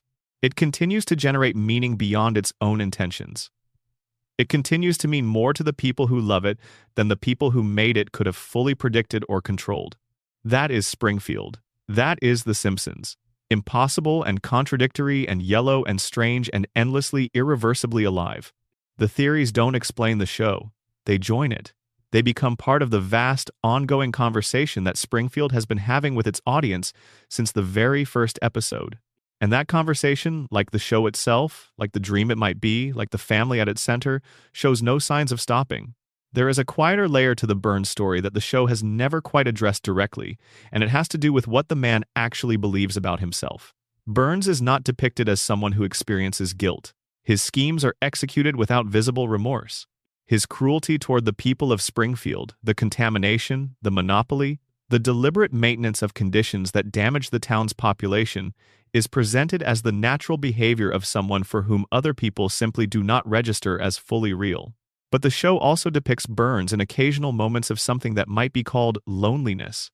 He is, after all, a man who has outlived everyone he once knew, a man who existed in eras that no one around him can remember, a man whose personal history extends back through time in a way that makes authentic connection with anyone in the present essentially impossible. When Burns tries to form relationships, his attempted romance with Marge, his complicated attachment to Smithers, his fleeting moments of apparent warmth toward Homer, there is something almost painful about how badly he handles them. He does not know how to be with people anymore. He knows how to own them and manage them and use them, but being with them, in the simple sense of two people who exist on the same level, that capacity seems to have atrophied over a century of radical power imbalance. This does not excuse anything he has done. His loneliness does not balance the contamination or the conspiracy or the biological weapons program or the 3 generations of Simpsons he has shaped through calculated cruelty. But it adds a dimension to his character that the show has always suggested without fully articulating. Burns is not simply evil in the cartoon sense of a villain who enjoys his villainy. He is something stranger than that. He is a man so old, so insulated by wealth, so thoroughly the product of a world that no longer exists, that he has lost the capacity to participate in the ordinary human experience of being among other people as an equal. He is the most powerful person in Springfield and the most isolated. He has been alive long enough to lose everyone who knew him before he became who he is. And the treatments that keep him alive, the weekly radiation, the precise management of his disease equilibrium, the infrastructure of his own survival, these are not symbols of vitality. They are the opposite. They are the elaborate machinery of someone who has found a way to delay the end without ever finding a reason to welcome the living. Burns stays alive because he has engineered it, but the show has never suggested that he is happy about it. Smithers is the person who sees this most clearly and from the closest range. Smithers has devoted his life to keeping Burns alive and managing Burns's empire and anticipating Burns's needs. He has also clearly given Burns the closest thing to genuine affection that Burns receives from anyone. And Burns, who is theoretically capable of anything, cannot fully receive it, cannot fully recognize it, cannot respond to it in a way that honors what Smithers is offering. He treats Smithers' devotion as a resource, as something to be used, as another infrastructure element in the maintenance of his own survival.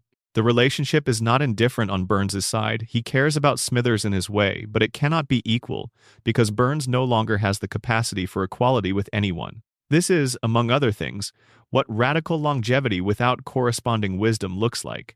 A man who has lived too long in a particular configuration of power to be able to step outside it even in his private relationships. Everything is mediated through the lens of who owns what and who controls whom, even when he doesn't want it to be. The show has given us this portrait without fully labeling it. Burns as a study in the specific kind of damage that comes from having too much for too long. Not the damage of deprivation, not the damage of loss, but the damage of complete, sustained, unopposed dominance over a long enough period that the capacity for genuine encounter with other human beings has been replaced by the capacity for management of them.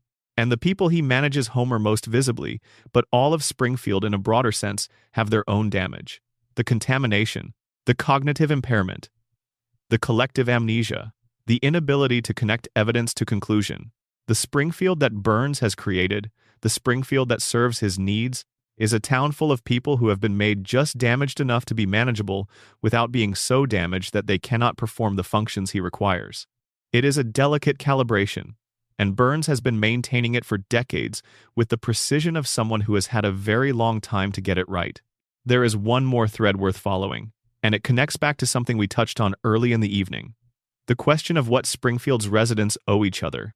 Not Burns, not the plant. Each other? Springfield is not, despite everything we have discussed, a community without genuine bonds.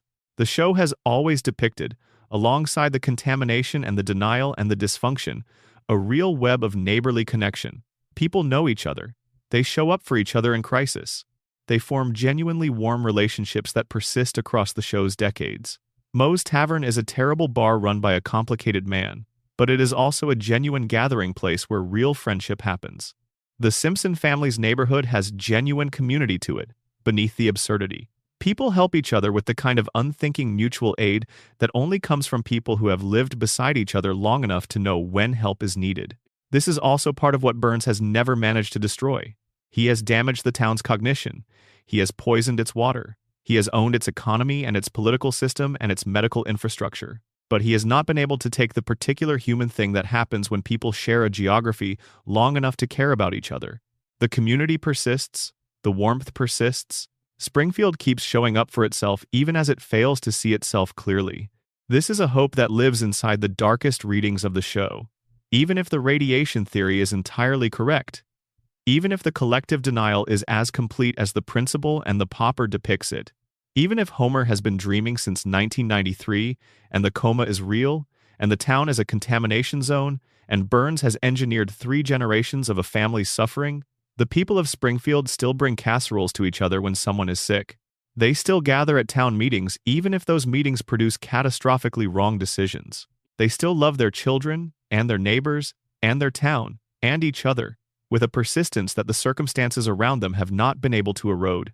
This might be the most subversive thing the show has ever done. Not the satire of corporate power, or political corruption, or the media, or the church. All of that is on the surface. The most subversive thing is the insistence, beneath all the darkness, that human community survives. That the specific texture of people choosing to live beside each other and care about what happens to each other is more durable than the systems arrayed against it. That even in a contaminated, amnesiac, denial-ridden town run by a centenarian billionaire, there is something in the people that refuses to be fully managed. The Simpsons don't save Springfield. They don't expose Burns. They don't solve the contamination or break the cycle or remember the things the town has voted to forget. They live there.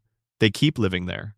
They love each other and their neighbors, and they keep showing up, season after season, in the same house, on the same street, in the same impossible town. And that refusal to stop showing up is the thing the show has been saying all along, underneath all the jokes and all the darkness and all the theories. Human beings keep going, even in Springfield, even in the contamination zone, even in the coma dream, even under the dome.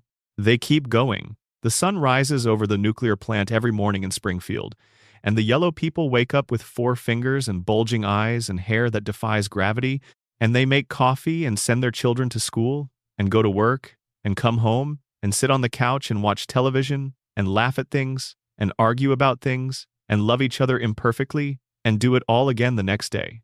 And maybe that is the most human thing the show has ever depicted, not the satire of the systems. Not the exposure of Burns's cruelty or Homer's damage or Ned's conditioning or Maggie's hidden intelligence or any of the dark things we have spent the evening tracing. The most human thing is the daily persistence, the choosing to continue, the sitting back down on the couch after whatever the episode threw at you and being still together. Springfield is broken. The Simpsons are still there, and so are we. That is what we have been watching. That is what we have always been watching. A cartoon family in an impossible town, surviving everything the world puts them through by the simple, stubborn, miraculous act of not stopping. The theories are real. The contamination is real. The coma is plausible. The conspiracy is documented. The collective amnesia is institutionalized. The billionaire is still alive. The fish still has 3 eyes. And Homer is still walking through the front door. Marge is still turning toward him from the kitchen. The kids are still somewhere in the house. The couch is still there. Everything is, improbably, still there. The floating timeline, which we discussed as the show's thesis statement about the American family, also functions as the show's most direct philosophical statement about television itself. Because what is television, really, if not a floating timeline? The characters on any scripted show exist in a permanent present. They are always being watched for the first time by someone. They are always in the middle of their story, never definitively before it or after it. The episode plays and then it is over, and then it plays again, and the characters do not remember that it played before. They begin again, clean. In the present moment, The Simpsons makes this more visible than most shows because it has been doing it for so long that the temporal impossibility becomes undeniable. A show that runs for 4 or 5 seasons can maintain the comfortable fiction that its characters are aging invisibly between episodes that we just aren't seeing all the time that passes. A show that runs for 36 seasons destroys that fiction completely. The Simpsons is honest about what television always is, a medium that exists in a permanent present that returns its characters to zero at the end of each episode, that offers the comfort of repetition dressed in the clothing of novelty. And there is comfort in this. Real, significant comfort that is not diminished by understanding the mechanism. Knowing that The Simpsons will always be there, that Homer will always make it home, that the couch will always be available, that the family will always be intact by the closing credits. This knowledge is itself a form of sustenance for the people who have grown up with the show. It is reliable in a world that is not reliable. It is consistent in a world that changes faster than most of its inhabitants can process. The theories that explain Springfield's stasis as the product of contamination or coma or collective denial are all, in their way, theories about why we need television to work the way it does. We need it to reset. We need it to return the family to zero at the end of each episode. We need to know that when we come back to it tomorrow night or next week or in 10 years, when we want to watch something familiar, the family will still be there in the same configuration, doing the same things, being the same people. The stasis of the show mirrors the need of its audience, and the theories that explain the stasis are theories about why the audience needs it. Burns represents the show's argument about institutional power at its most sustained and most honest. He is not a cartoon villain in the simple sense of someone who wants things that are obviously bad. He wants what all institutions want: to continue, to persist, to maintain the configuration that allowed them to accumulate the resources they have, to ensure that the conditions of their survival remain stable. Burns's specific agenda, the contaminated plant, the managed population, the century of artificial survival, is just the extreme expression of something that ordinary institutional power also pursues, at lower intensity and with more sophisticated concealment. Every institution that has existed long enough to become entrenched is doing a version of what Burns does, maintaining the conditions of its own survival, managing the stakeholders in its environment, ensuring that the people who could challenge it either cannot, will not, or do not know they should. Burns does this through radiation and conspiracy and political corruption because he is an extreme case. Real institutions do it through more subtle means, but the underlying dynamic is the same. The Simpsons has been depicting this dynamic for 36 years, and it has never resolved it, because real institutional power does not get resolved. It does not get defeated by a single clever episode or a righteous character exposing the truth. It persists. It adapts. It finds new ways to maintain the equilibrium that serves its interests. And the people who live within it find ways to live within it, because the alternative is more disruptive than most people can afford. Homer cannot quit and start over. He has a family to feed and a mortgage on the house. Marge cannot uproot the children and move to a town that isn't contaminated. Where would they go? Lisa cannot fix Springfield by pointing out what is wrong with it. She can only document the wrong, and wait and hope that somewhere, somehow, the documentation finds its way to someone with the power to act on it. This is not a pessimistic vision. It is a realistic one, and there is something compassionate in the show's refusal to resolve it with a tidy ending. The real world doesn't offer tidy endings to its contamination stories or its institutional corruption stories. The people who live in the contaminated towns keep living there because they have to, because their lives are there, because moving is hard and expensive and uncertain, and the contamination might not be provable by the time someone gets around to proving it. The show honors this reality by not providing the resolution that would betray it. Springfield continues because real Springfields continue. The plant keeps running because real plants keep running. The population stays because real populations stay. And the family on the couch keeps being a family, imperfect and damaged and resilient, because that is what families do. There is also something worth noting about the show's relationship with hope. Despite everything we have explored tonight, Despite the contamination and the conspiracy and the coma and the collective denial, The Simpsons is not a hopeless show. It is not a show that tells you the systems win and the people lose and there is nothing to be done. It tells you something more complicated and more true than that. It tells you that the systems win and the people keep going. That winning is not the only meaningful thing a person can do in the face of systems that are larger than them. That the daily act of loving people, of feeding them and worrying about them and laughing with them and showing up for them, is not nothing just because it doesn't defeat the billionaire or clean the water or stop the cognitive damage. It is, in fact, everything. The show's deepest argument is that Homer Simpson's love for his family, impractical and imperfect, and consistently expressed in ways that are as likely to cause harm as good, is more real and more important than anything Burns has built. That Marge's patience is more powerful than Burns's wealth in the only sense that ultimately matters. That Bart's refusal to be managed is more alive than the managed population that surrounds him. That Lisa's insistence on truth is more valuable than the comfortable lie that everyone else has agreed to maintain.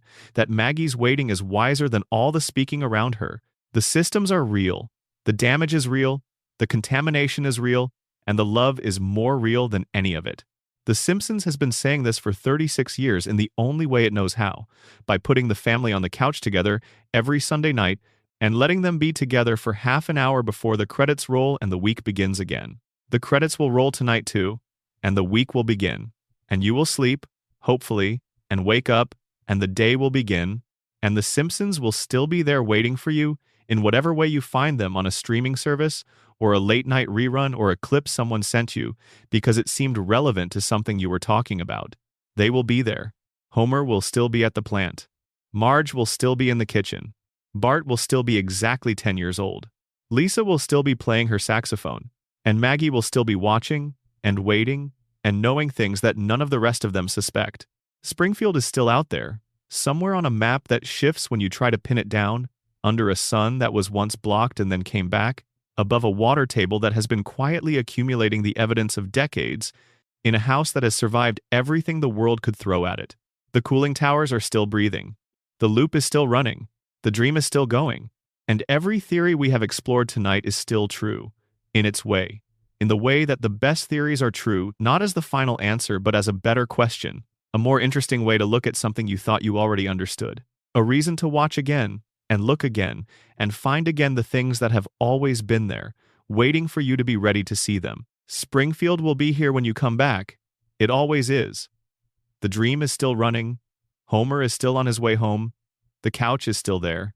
And the theories, all of them, are still true in the way the best theories are true, not as final answers, but as invitations to look again, more carefully, at something you thought you already knew. Springfield rewards that looking. It has always rewarded it. It will keep rewarding it. There is always more to find in a town that has been building its mysteries for 36 years and shows no signs of stopping. Let's spend a little more time with some of the specific episodes that the theories illuminate in ways that casual viewing misses. Take the episode Lisa's Substitute from Season 2. It is one of the most beloved episodes in the show's history, and it predates the coma by more than a year, which means it exists in the period when the show was at its most emotionally grounded. Mr. Bergstrom, Lisa's substitute teacher, is one of the most complete one-episode characters the show has ever created. He sees Lisa, he takes her seriously. He validates her intelligence and her emotional sensitivity in a way that no adult in her regular life manages to do. And then he leaves, because substitute teachers always leave, and Lisa is left to process what it means to be seen and then abandoned. The episode works because it is true about something. The specific grief of encountering someone who understands you and then watching them go is not a cartoon emotion. It is a real and specific kind of loss that most people experience at least once, and the show depicts it with uncommon precision. Under the radiation theory, Lisa's loneliness takes on an additional layer. Her intelligence is an anomaly within a town where the contamination has selectively damaged the cognitive systems, most related to abstract thinking and pattern recognition. She can think in ways that the people around her cannot, not because she is simply smarter, but because whatever the contamination has done to Springfield's population has done something different to her. She exists in a kind of cognitive isolation that the town's environment has created without intending to create it. She is not just the smart kid in a town of ordinary people. She is someone whose mind works differently because of something in the water, and the loneliness this produces is structural, not merely social. Mr. Bergstrom is one of the few people whose mind can meet hers, and he is from outside Springfield. He is not a product of the town's environment. His cognitive faculties are intact in the ways that Lisa's are intact, and that the rest of Springfield's population, to varying degrees, are not. Their connection is real in part because he is one of the only people she has ever encountered who can actually follow her thinking. When he leaves, he tells her that her identity is something she carries within herself. She does not need the external validation to be who she is. This is true, and also it is the advice of someone who doesn't have to stay in Springfield, and who will not have to watch Lisa try to apply it in the environment that makes it nearly impossible. The advice is correct. The context that makes it necessary is the tragedy. The episode Deep Space Homer is another one that the theories reframe significantly. In Season 5, shortly after the coma episode, Homer is selected to join a NASA space mission. The logic of how this happens is the kind of logic that the show uses increasingly in post-coma seasons. Not quite realistic, slightly more cartoon than the early seasons would have accepted, dependent on a specific set of coincidences that feel assembled for the story's purposes, rather than arising from genuine cause and effect. Under the coma theory, this is the first major symptom of the dream's departure from the realism that defined the pre-coma seasons. Homer's unconscious mind wants to give Homer an adventure. It generates the adventure. The mechanism that creates it is looser than the mechanisms the dreaming mind would have constructed when it had more resources available. But within the dream, the episode is doing something meaningful. Homer, whose daily life is defined by his smallness, his low status, his cognitive impairment, his being perpetually overlooked and undervalued, is given a moment of something close to magnificence. He goes to space. He is weightless. He looks back at the Earth from a distance that most human beings never get, and the episode lets him have that, genuinely, without undercutting it completely. The comedy is there, as it always is. But the dream is giving Homer something his waking life never could, the experience of being, for one improbable moment, somewhere extraordinary. This is what the coma dream does for Homer.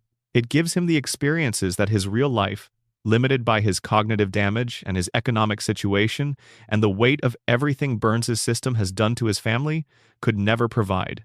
The space mission, the meeting with presidents, the befriending of celebrities, the world-spanning adventures, the impossible survivals. The dream is compensating for a life that was made smaller than it should have been. It is giving back, in fantasy, what was taken in reality. Homer's dreams are not wish fulfillment in the simple sense of someone fantasizing about things they want. They are a reparative imagination, an unconscious attempt to live the life that the contamination and the conspiracy and the absence of his mother and the presence of Burns' influence made impossible. Every impossibly grand adventure is the dream trying to correct for what the waking world got wrong. The episode Stark Raving Dad, the Season 3 premiere in which Homer is committed to a mental institution and meets a large white man who believes he is Michael Jackson, is one of the most interesting episodes to examine under both the coma theory and the radiation theory simultaneously. Homer is committed because he wore a pink shirt to work, and the plant psychiatrist determined that wearing pink indicated mental instability.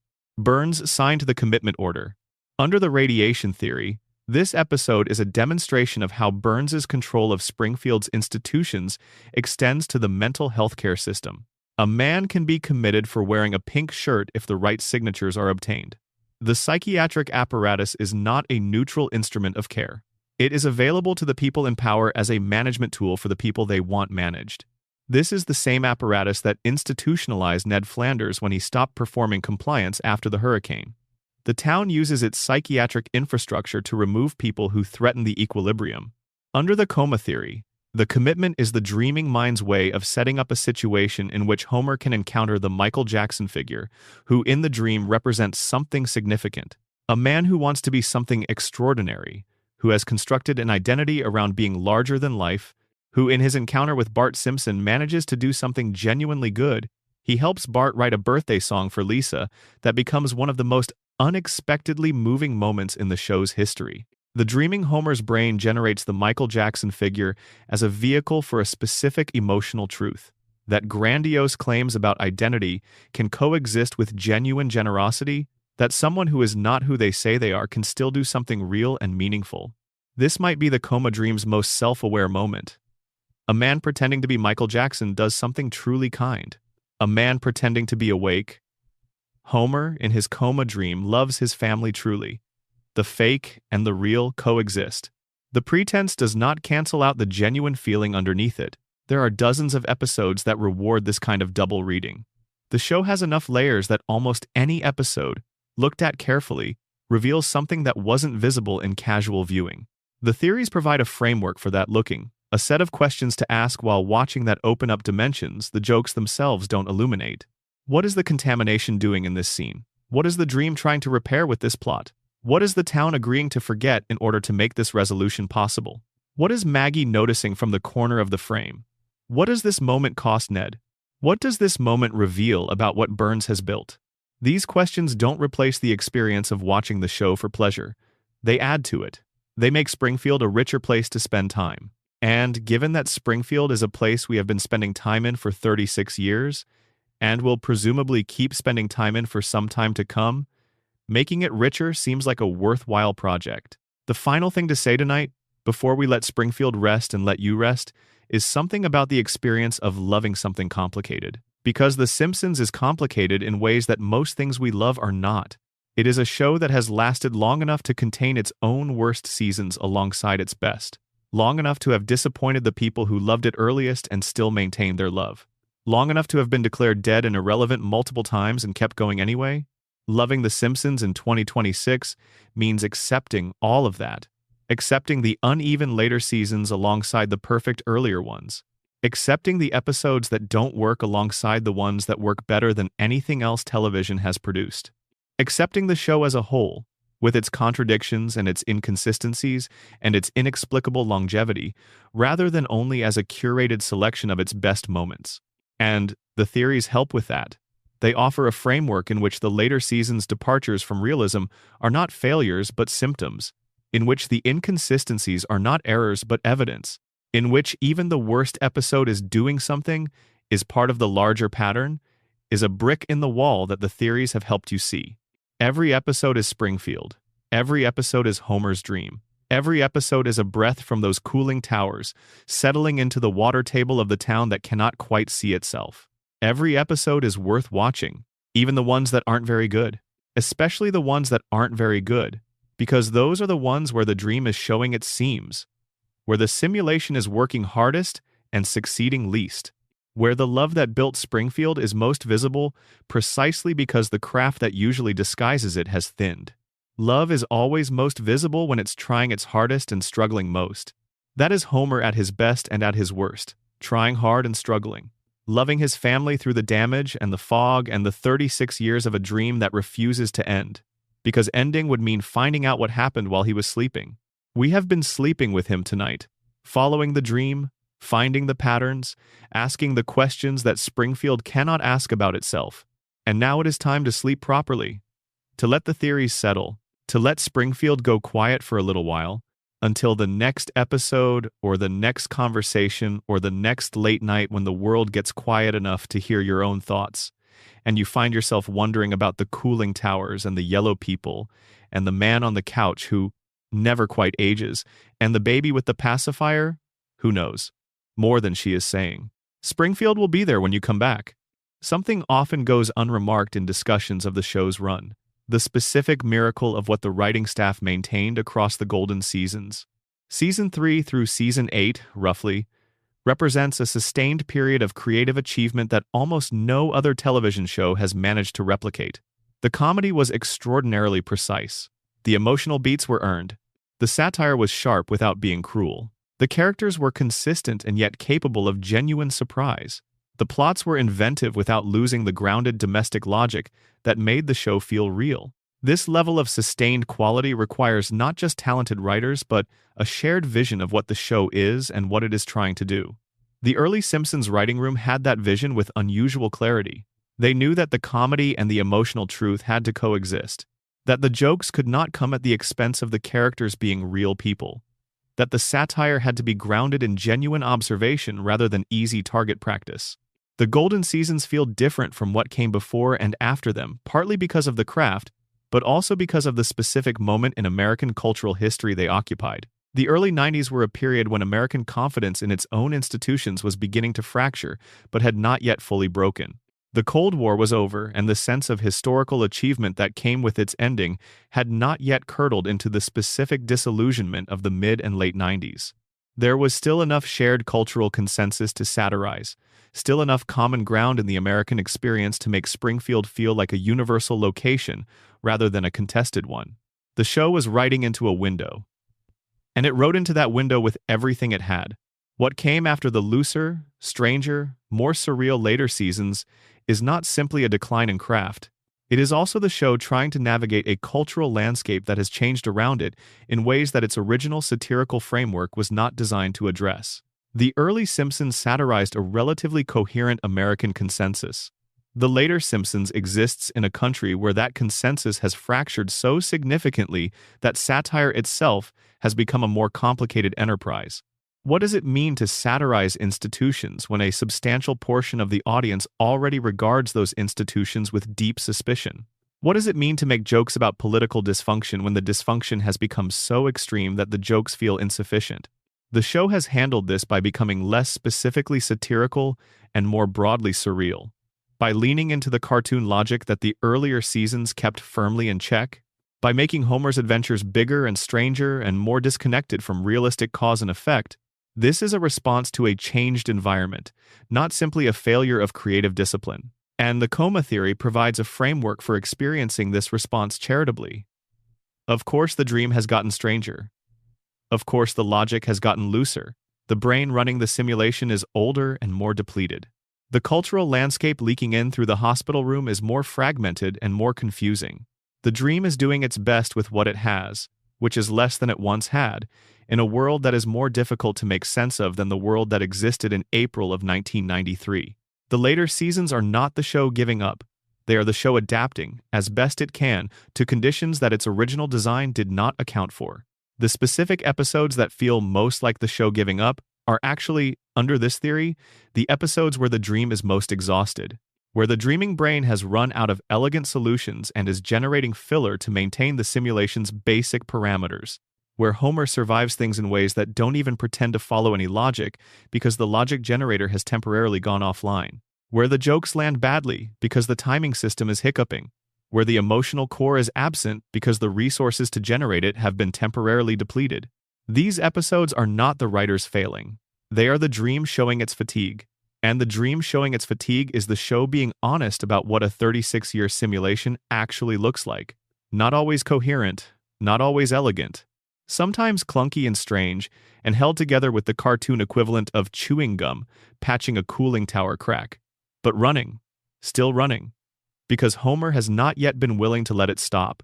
The love that keeps the simulation running is not contingent on the simulation always working perfectly.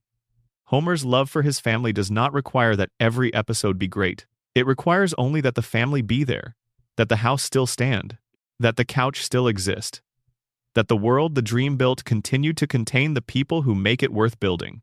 And it does. Season after season, episode after episode, theory after theory, Springfield persists, The Simpsons persist, Homer persists. The dream is still running. The loop is still floating. The family is still on the couch. And you, having spent this time in Springfield tonight, following the threads and asking the questions and sitting with the theories, are part of the reason it keeps going. Your attention is part of what the dream runs on. Your love for the show, your willingness to keep returning to it, your investment in the family's continued existence is the ambient warmth that keeps the hospital room from going completely cold. We are the family's audience and their witnesses. We watch them, and in watching them, we keep them alive in the way that stories stay alive, through attention, through repetition, through the daily choosing to return. Springfield needs us as much as we need Springfield. That is the loop. That is the real loop. Not just Homer's dream cycling back to the beginning of each episode. The loop between the show and its audience, between the story and the people who keep it alive by watching it, between Springfield and the rest of America, that has been looking at it and seeing itself for 36 years. We press play. Springfield begins. We press play again. Springfield begins again. The family sits down on the couch. The music plays. The couch gag happens. Homer comes through the door. We are all in on it. We have all always been in on it. And that shared conspiracy, that mutual agreement to keep the loop running, is the most human thing about the whole affair. We need stories that don't end. We need families that don't age. We need towns that we can return to and find unchanged. We need a Springfield. We always have. And we have always had one. We still do. Before the dream finally quiets tonight, there is one more thing that the theories illuminate together that is worth sitting with. It is about the relationship between truth and comfort, which is, in a sense, what every section of this conversation has circled around. Springfield's collective amnesia is a choice to prefer comfort over truth. The radiation contamination is a truth that the town has collectively agreed not to face, because facing it would be too disruptive.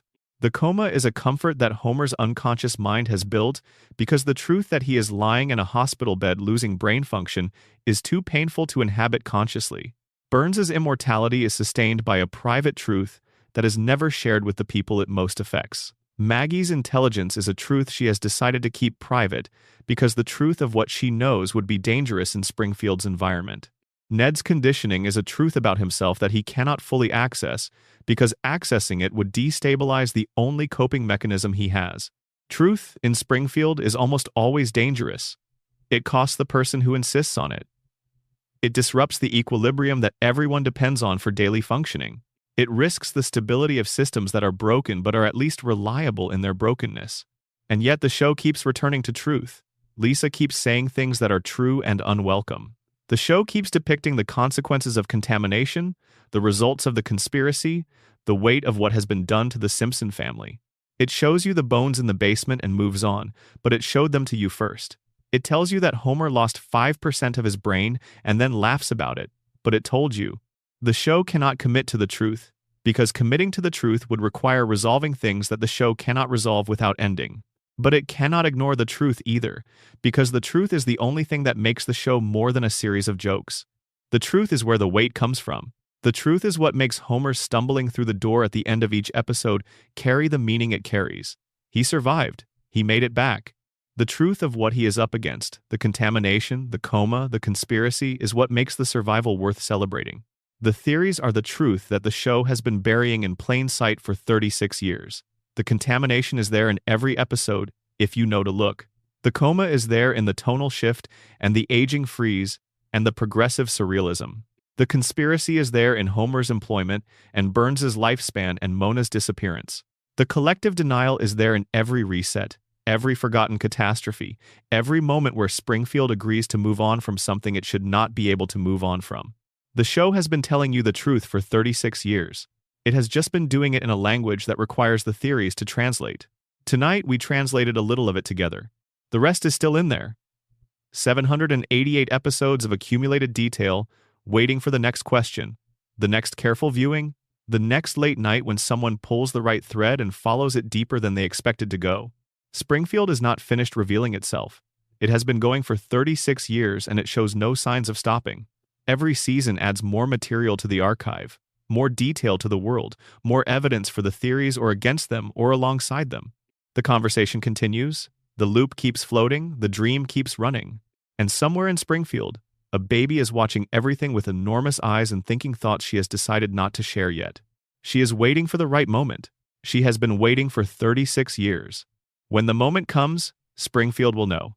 And so will we. There is a specific detail about the show's theme music that nobody talks about much, and that the theories make more interesting. The Simpsons theme, composed by Danny Elfman, is one of the most immediately recognizable pieces of music in American popular culture. You can hum the first 4 notes to almost anyone in the country, and they will know exactly what you are referencing. But listen to what the music does.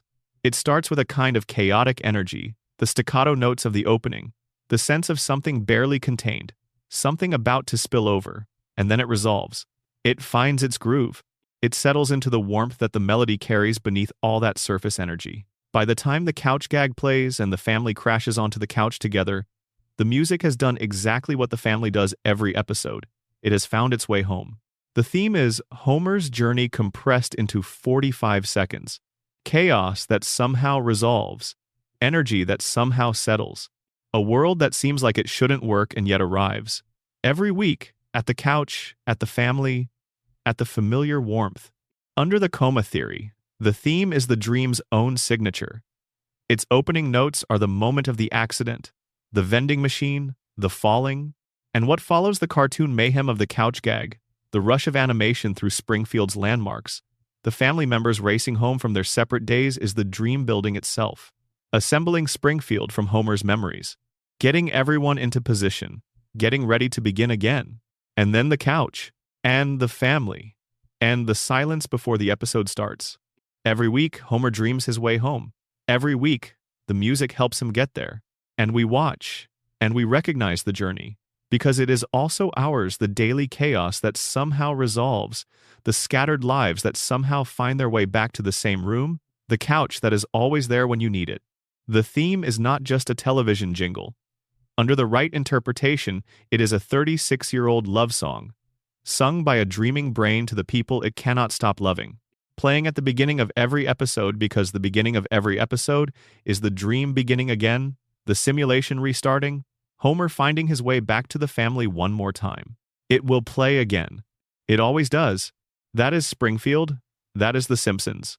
That is the 36-year-old dream of a man on a hospital bed in a town that glows faintly in the dark, powered by a reactor that should have been shut down decades ago, populated by yellow people who cannot quite see themselves clearly, run by an immortal billionaire, watched over by a silent baby who knows everything, and loved, deeply and specifically loved, by an audience that has been keeping the dream running for as long as the dream has been willing to run. The cooling towers are still breathing. The water is still flowing. The family is still on the couch. And in the corner of the frame, barely visible, Maggie is watching. She always is. One last observation before we rest. Across all of the theories we have explored tonight, there is a consistent feature that none of them quite accounts for on its own: the show's capacity for genuine tenderness. The contamination theory explains the damage. The coma theory explains the stasis. The conspiracy explains the employment. The collective denial explains the forgetting. But none of them, in isolation, explains why watching Homer look at Marge across a room still produces something in the audience that feels like warmth. Why Lisa playing her saxophone in her bedroom still sounds like hope. Why Maggie's enormous eyes still manage to convey something that feels, against all the odds of what she is, like innocence. The show has protected these things. Through all the seasons and all the tonal shifts and all the celebrity appearances and all the increasingly surreal plots, the show has protected the specific emotional register that made it worth watching in the first place. The warmth is still there, thinned out in some seasons, concentrated in others, sometimes buried under layers of plot that don't deserve it, but always present, always retrievable, always available to the episode that knows how to reach for it. The theories are the dark matter of Springfield. They are what the universe is mostly made of, the invisible weight that holds everything in configuration. But the visible stuff, the light and warmth that the audience actually sees and feels, that is the family. That is Homer's love and Marge's patience and Bart's refusal, and Lisa's courage and Maggie's watching, and the house on Evergreen Terrace and the couch and the refrigerator and the smell of donuts and the sound of a saxophone and the feeling of coming home to something that has not changed. The theories explain why nothing changes. The love explains why it is worth explaining. Both things are true. Both things have always been true. Springfield is broken and beautiful and impossible and home. The theories are the broken part.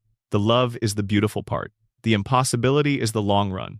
And the home is why we keep coming back. Every theory in this conversation has been, at its root, an answer to the question of how something this broken can also feel this much like home. The radiation answers it with biology. The coma answers it with dreaming. The conspiracy answers it with the particular resilience of people who survive systems designed to diminish them. The collective denial answers it with the human need for a version of reality that can be inhabited without going mad. The true answer is probably all of these at once, and something beyond all of them that the theories cannot quite reach. Something in the specific quality of loving, imperfect things. Something in the particular warmth of fiction that shows you the worst of the world and also the best of the people living in it. Something that every story at its best tries to give you. The feeling that the world is complicated and survivable, that the people in it are damaged and capable of love, that the darkness and the warmth coexist in the ratio that they actually do in real life, not tilted one way or the other to make you feel better or worse than the situation actually warrants. The Simpsons gives you Springfield in that ratio. That is why it has lasted. That is why we keep coming back. That is why tonight, in the quiet, it was worth going deeper. There is one final thing about the pacifier. Maggie's pacifier has been in her mouth for 36 years. She was born with it. She has never gone without it. In every image of Maggie Simpson that has ever been produced, in every merchandise and promotional material and episode frame, the pacifier is there. It is her most defining characteristic, more even than the enormous eyes or the star-shaped hair or the one-piece suit. The pacifier defines Maggie the way Homer's donut defines Homer, or Marge's hair defines Marge. It is the visual shorthand for who she is. And the pacifier, as we have discussed, is a choice. It signals pre-verbal infancy. It says, this creature is not yet capable of deliberate communication. It says, you don't need to watch this one too closely. But there is another reading. The pacifier is also a placeholder. It occupies the space where speech would go. It keeps the mouth busy with something that is not words, so that the words, when they finally come, will mean something. So that the silence they emerge from will give them weight. So that the first time Maggie Simpson says something that she means for everyone to hear, the silence that preceded it will make it land with the force of everything she has seen and understood and chosen not to say for 36 years. The pacifier is not just a disguise. It is a held breath. And the breath is still being held. Springfield is still waiting. So are we. There is something worth saying about the specific experience of watching The Simpsons late at night, which is, presumably, when most people find themselves in the company of these theories. There is a different quality to the show at midnight than at 7 in the evening. The jokes land differently. The emotional beats feel closer. The strangeness of Springfield becomes more apparent and more acceptable simultaneously, the way that strange things become both more visible and more tolerable when the ordinary daylight logic of the world has gone quiet. Late nights are when Springfield makes the most sense. When the contamination theory feels most true. When the coma feels most plausible. When the loop feels most real. Something about the hour strips away the defenses that daylight maintains, the comfortable certainties that keep you from following a thought all the way to where it leads. The Simpsons, watched late, is a different show. Warmer in some ways, sadder in others. More honest about what it has always been underneath the comedy. A story about people trying to live inside systems that are bigger than them and finding, against all reasonable expectation, that it is possible to love each other anyway. That is the late-night truth of Springfield. And it is worth knowing. The Simpsons' opening sequence ends the same way every time. The family races home from their separate days, Homer from the plant, Marge from the grocery store, Bart from school, Lisa from band practice, and they converge on the couch. The couch gag varies. Sometimes the couch swallows them. Sometimes they become different characters entirely. Sometimes reality itself bends around the arrival. But the arrival always happens. They always make it. They always end up somehow together. That convergence, that reliable return to the same point from all the different scattered directions of a day, is the show's deepest gesture. Not the jokes, not the satire, not the celebrity appearances or the social commentary or the 36 years of cultural observation. The gesture is the family coming home. The gesture is the couch. The gesture is the fact that no matter how far the episode has gone, no matter how strange or difficult or surreal the journey, the ending is always the same place. Together. Home. Springfield will be here when you come back. It always is. Thank you for spending this time in Springfield with me tonight. I hope the theories have given you something interesting to drift off to. If you enjoyed exploring these mysteries, leave a comment and tell me which theory surprised you most. The radiation theory has a way of recoloring everything once you've heard it. The coma theory tends to haunt people. I'd love to know which one stayed with you. Springfield will be here when you wake up, it always is. That is, if you think about it, the whole point. Good night,